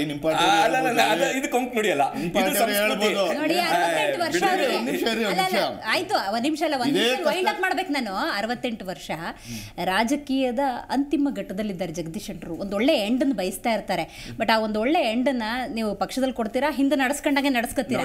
ನಾವು ಮೊದಲೇ ಹೇಳ್ದೆ ನಾನು, ಯಾವುದೇ ರೀತಿ ನಡವಳಿಕೆ ವಿಷಯದಲ್ಲಿ ಜಗದೀಶ್ ಶೆಟ್ಟರ್ ಅವ್ರಿಗೆ ನಮ್ಮ ಪಕ್ಷದಿಂದ ಮೋಸ ಆಗಿಲ್ಲ. He was our CM. ಅರ್ಥ ಆಯ್ತಲ್ವಾ? He was our chief minister. Exactly right. And that is something topmost in the state level. ಅರ್ಥ ಆಯ್ತಲ್ವಾ? ಒಂದ್ ನಿಮಿಷ ರೀ, ಆಯ್ತಾ? ಆ ರೀತಿ ನಡೆಸ್ಕೊಂಡಿರೋ ಪಾರ್ಟಿ ನಮ್ದು. ಅದನ್ನ ಬಿಟ್ಟೋಗ್ಬೇಕಾದ್ರೆ ಅವ್ರ ಪರ್ಸನಲ್ ಡಿಫರೆನ್ಸಸ್ ಇಂದ ಬಿಟ್ಟೋಗಿದ್ರು. ಇವತ್ತು ಅವರು ಖುಷಿಯಾಗಿ ನಮ್ಮ ಪಾರ್ಟಿ ಒಳಗೆ ಬಂದಿದ್ದಾರೆ, ನಾವು ಅದನ್ನ ಸ್ವೀಕರಿಸಿದೀವಿ. ನಮ್ಮ ಪಾರ್ಟಿನಲ್ಲಿ ಯಾವ್ಯಾವ ಪೊಸಿಷನ್ಸ್ ಓಪನ್ ಆಗುತ್ತೋ ಅವರ ಜಗದೀಶ್ ಶೆಟ್ಟರ್ಗೆ ಸಿಕ್ಕಾಪಟ್ಟೆ ನಾಲೆಜು ಇದೆ, ನಾಲೆಜಬಲ್ ಪರ್ಸನ್, ಒಳ್ಳೆ ವ್ಯಕ್ತಿ ಅಂತವ್ರಿಗೆ ಒಳ್ಳೆ ಪಕ್ಷದಲ್ಲಿ ಒಳ್ಳೆ ಪೊಸಿಷನ್ ಕೊಡ್ತಾರೆ, ಎಲ್ಲ ಕೊಡ್ತಾರೆ. ಬಿಟ್ಟು ಹೋಗಿರೋದ್ರಲ್ಲಿ ಯಾವಾಗ ಬತ್ತು ವಾಪಸ್ ಕರೆಸ್ಕೊತೀರಿ? ದಿನ ಒಂದು 6 ಅಂತ ಹೇಳಿದ್ನಲ್ಲ, ಆಯ್ತಾ? ಅವ್ರವರೇ ಬರ್ತಾ ಇರ್ತಾರೆ. ಕೇಂದ್ರ ಬಿಜೆಪಿಗೆ ರಾಜ್ಯ ಬಿಜೆಪಿಯ ಹಿರಿಯ ನಾಯಕರ ಅನುಭವ ಮತ್ತು ಅವರ ಗೌರವ ಅನ್ನೋದು ಅರಿವಾಗಿದೆಯಾ ಈಗಲಾದ್ರೂ ಅಥವಾ ನೀವು ಕೇಳ್ತಿರೋದು ಅರಿವಾಗಿದೆಯಾ ಅಂತ ನಮ್ಗೆ ಯಾವತ್ತೂ ಅದ್ರ ಬಗ್ಗೆ ಡೌಟೇ ಇಲ್ಲ. ಓಕೆ, ಯಾವಾಗ್ಲೂ ನಮಗೆ ಗೊತ್ತು ನಮ್ಮ ಪಾರ್ಟಿನಲ್ಲಿರೋ ಒಬ್ಬೊಬ್ಬ ಕಾರ್ಯಕರ್ತ, ನಾನಿರ್ಬೋದು, ಜಗದೀಶ್ ಶೆಟ್ಟರ್ ಇರ್ಬೋದು, ಯಡಿಯೂರಪ್ಪನವ್ರು ಇರ್ಬೋದು, ವಿಜೇಂದ್ರ ಅವ್ರು ಇರ್ಬೋದು, ಎಲ್ಲರದ್ದು ಅವ್ರದ್ದು ಏನು ಅಬಿಲಿಟೀಸ್ ಅನ್ನೋದನ್ನ ನಮ್ಮ ಪಾರ್ಟಿ ಒಳಗೆ ಕ್ಲೀನ್ ಆಗಿ ಮೆಷರ್ಮೆಂಟ್ ಇರುತ್ತೆ. ಸೊ ಯಾವುದೇ ರೀತಿ ಅದ್ರ ಬಗ್ಗೆ ಡೌಟ್ ಬೇಡ. ರೈಟ್. ತಿಮ್ಮೇಗೌಡ್ರೆ, ಜಗದೀಶ್ ಶೆಟ್ಟರ್ ಬಿಜೆಪಿಗೆ ವಾಪಸ್ ಬಂದಿರೋದು ಪ್ಲಸ್ ಆಗಿದೆಯಾ ಬಿಜೆಪಿಗೆ? 100ಕ್ಕೆ 100. ರೈಟ್ ರೈಟ್ ನೋಡಿ, ಕಾಂಗ್ರೆಸ್ ಇದೆಯಲ್ಲ ನಡವಳಿಕೆ, ಇವಾಗಲಾದ್ರೂ ಹೇಳ್ತೀನಿ, ಕೇಂದ್ರ ಇರಲಿ ರಾಜ್ಯ ಇರಲಿ, ನಾಯಕರು ಹೇಳಿಕೆ ಬಿಟ್ಟು ಕಾಂಗ್ರೆಸ್ ನಡವಳಿಕೆ ತಿದ್ಕೊಳ್ಳೇಬೇಕು. ಇವತ್ತು NDA ಆಗ್ತಾ ಇದೆ, ನಿತೀಶ್ ಕುಮಾರ್ ಹೊರಟ್ರು ಇವತ್ತು, ನಾಳೆ ತೀರ್ಮಾನ, ನಾಳೆ 99% ಹೋದಾಗೆ ಎಲ್ಲ ಆಗುತ್ತೆ. ದಯವಿಟ್ಟು ಬದಲಾವಣೆ ಮಾಡ್ಕೊಂಡು ಮತ್ತೆ ನಾಯಕರ ಜೊತೆ ಜನ ಆಗ್ತಾ ಇದೆ, ಜನರ ಭಾವನೆ ಅರ್ಥ ಮಾಡ್ಕೋಬೇಕು. ರೈಟ್ ರೈಟ್ ತಿದ್ಕೊಳ್ಳಿ ಅಂತೇಳಿ ನಾನು ಮನವಿ ಮಾಡ್ತೀನಿ. ರೈಟ್. ಕಾರ್ಯಕ್ರಮದಲ್ಲಿ ಕೇಶವ್ ಕುಮಾರ್ ಅವರು, ಆನಂದ್ ಗುರುಮೂರ್ತಿ ಅವರು, ತಿಮ್ಮೇಗೌಡರು ಭಾಗಿಯಾಗಿದ್ದಕ್ಕಾಗಿ ಧನ್ಯವಾದಗಳು. ಸೊ ಒಟ್ಟಾರೆ ಇವತ್ತಿನ ನಮ್ಮ ಕಾರ್ಯಕ್ರಮದಲ್ಲಿ ನಾವು ಮಾತಾಡಿದಂತಹ ವಿಷಯವೇ ಜಗದೀಶ್ ಶೆಟ್ಟರ್. ಬಿಕಾಸ್ ಒಬ್ಬೊಬ್ಬರಿಗೆ ಒಂದೊಂದು ರೀತಿ ಕಾಣುತ್ತೆ. ಯಾಕಂತ ಹೇಳಿದ್ರೆ ಜಗದೀಶ್ ಶೆಟ್ಟರ್ ಅಂತ ಸಂದರ್ಭದಲ್ಲಿ 35 ವರ್ಷಗಳ ಬಿಜೆಪಿಯ ಜರ್ನಿಯನ್ನು ಕಡಿದುಕೊಂಡು ಕಾಂಗ್ರೆಸ್ಗೆ ಹೋಗಿರ್ತಾರೆ. 7-8 ತಿಂಗಳ ಅಲ್ಲಿನ ಜರ್ನಿ ಸಾಕಾಗಿದೆ ಮತ್ತು ವಾಪಸ್ ಬಿಜೆಪಿಗೆ ಬಂದಿದ್ದಾರೆ. ಈಗಾಗಲೇ ಒಂದು ಸ್ಟೇಟ್ಮೆಂಟನ್ನು ಕೊಟ್ಟಿದ್ದಾರೆ, ನನಗಲ್ಲಿ ಗೌರವಯುತವಾಗಿ ನಡೆಸಿಕೊಂಡಿದ್ದಾರೆ. ಅದೇನೇ ಇದ್ರೂ ಕೂಡ ಮುಂದೆ ಬಿಜೆಪಿ ಅವರನ್ನು ಹೇಗೆ ನಡೆಸ್ಕೊಳ್ಳುತ್ತೆ, ಯಾವ ಆಕಾಂಕ್ಷೆ ಅಥವಾ ಭರವಸೆಯನ್ನು ಕೊಟ್ಟು ಜಗದೀಶ್ ಶೆಟ್ಟರ್ಗೆ ಇಲ್ಲಿ ಸ್ಥಾನವನ್ನು ಕೊಡುತ್ತೆ, ಮುಂದೆ ಬಿಜೆಪಿಯ ಜಗದೀಶ್ ಶೆಟ್ಟರ್ ಜರ್ನಿ ಹೇಗಿರುತ್ತೆ, ಸಮಾಜಮುಖಿಯಾಗಿ ಜಗದೀಶ್ ಶೆಟ್ಟರ್ ಹೇಗೆ ತಮ್ಮನ್ನು ತಾವು ತೊಡಗಿಸ್ಕೊಳ್ತಾರೆ, ಆ ಪ್ರಶ್ನೆಯನ್ನು ಮುಂದಿಡ್ತಾ ಇವತ್ತಿನ ಕಾರ್ಯಕ್ರಮವನ್ನು ಮುಗಿಸೋಣ. ನೋಡ್ತಾ ಇರಿ ಜಿ ಕನ್ನಡ ನ್ಯೂಸ್, ಸತ್ಯವೇ ಸುದ್ದಿಯ ಜೀವಾಳ.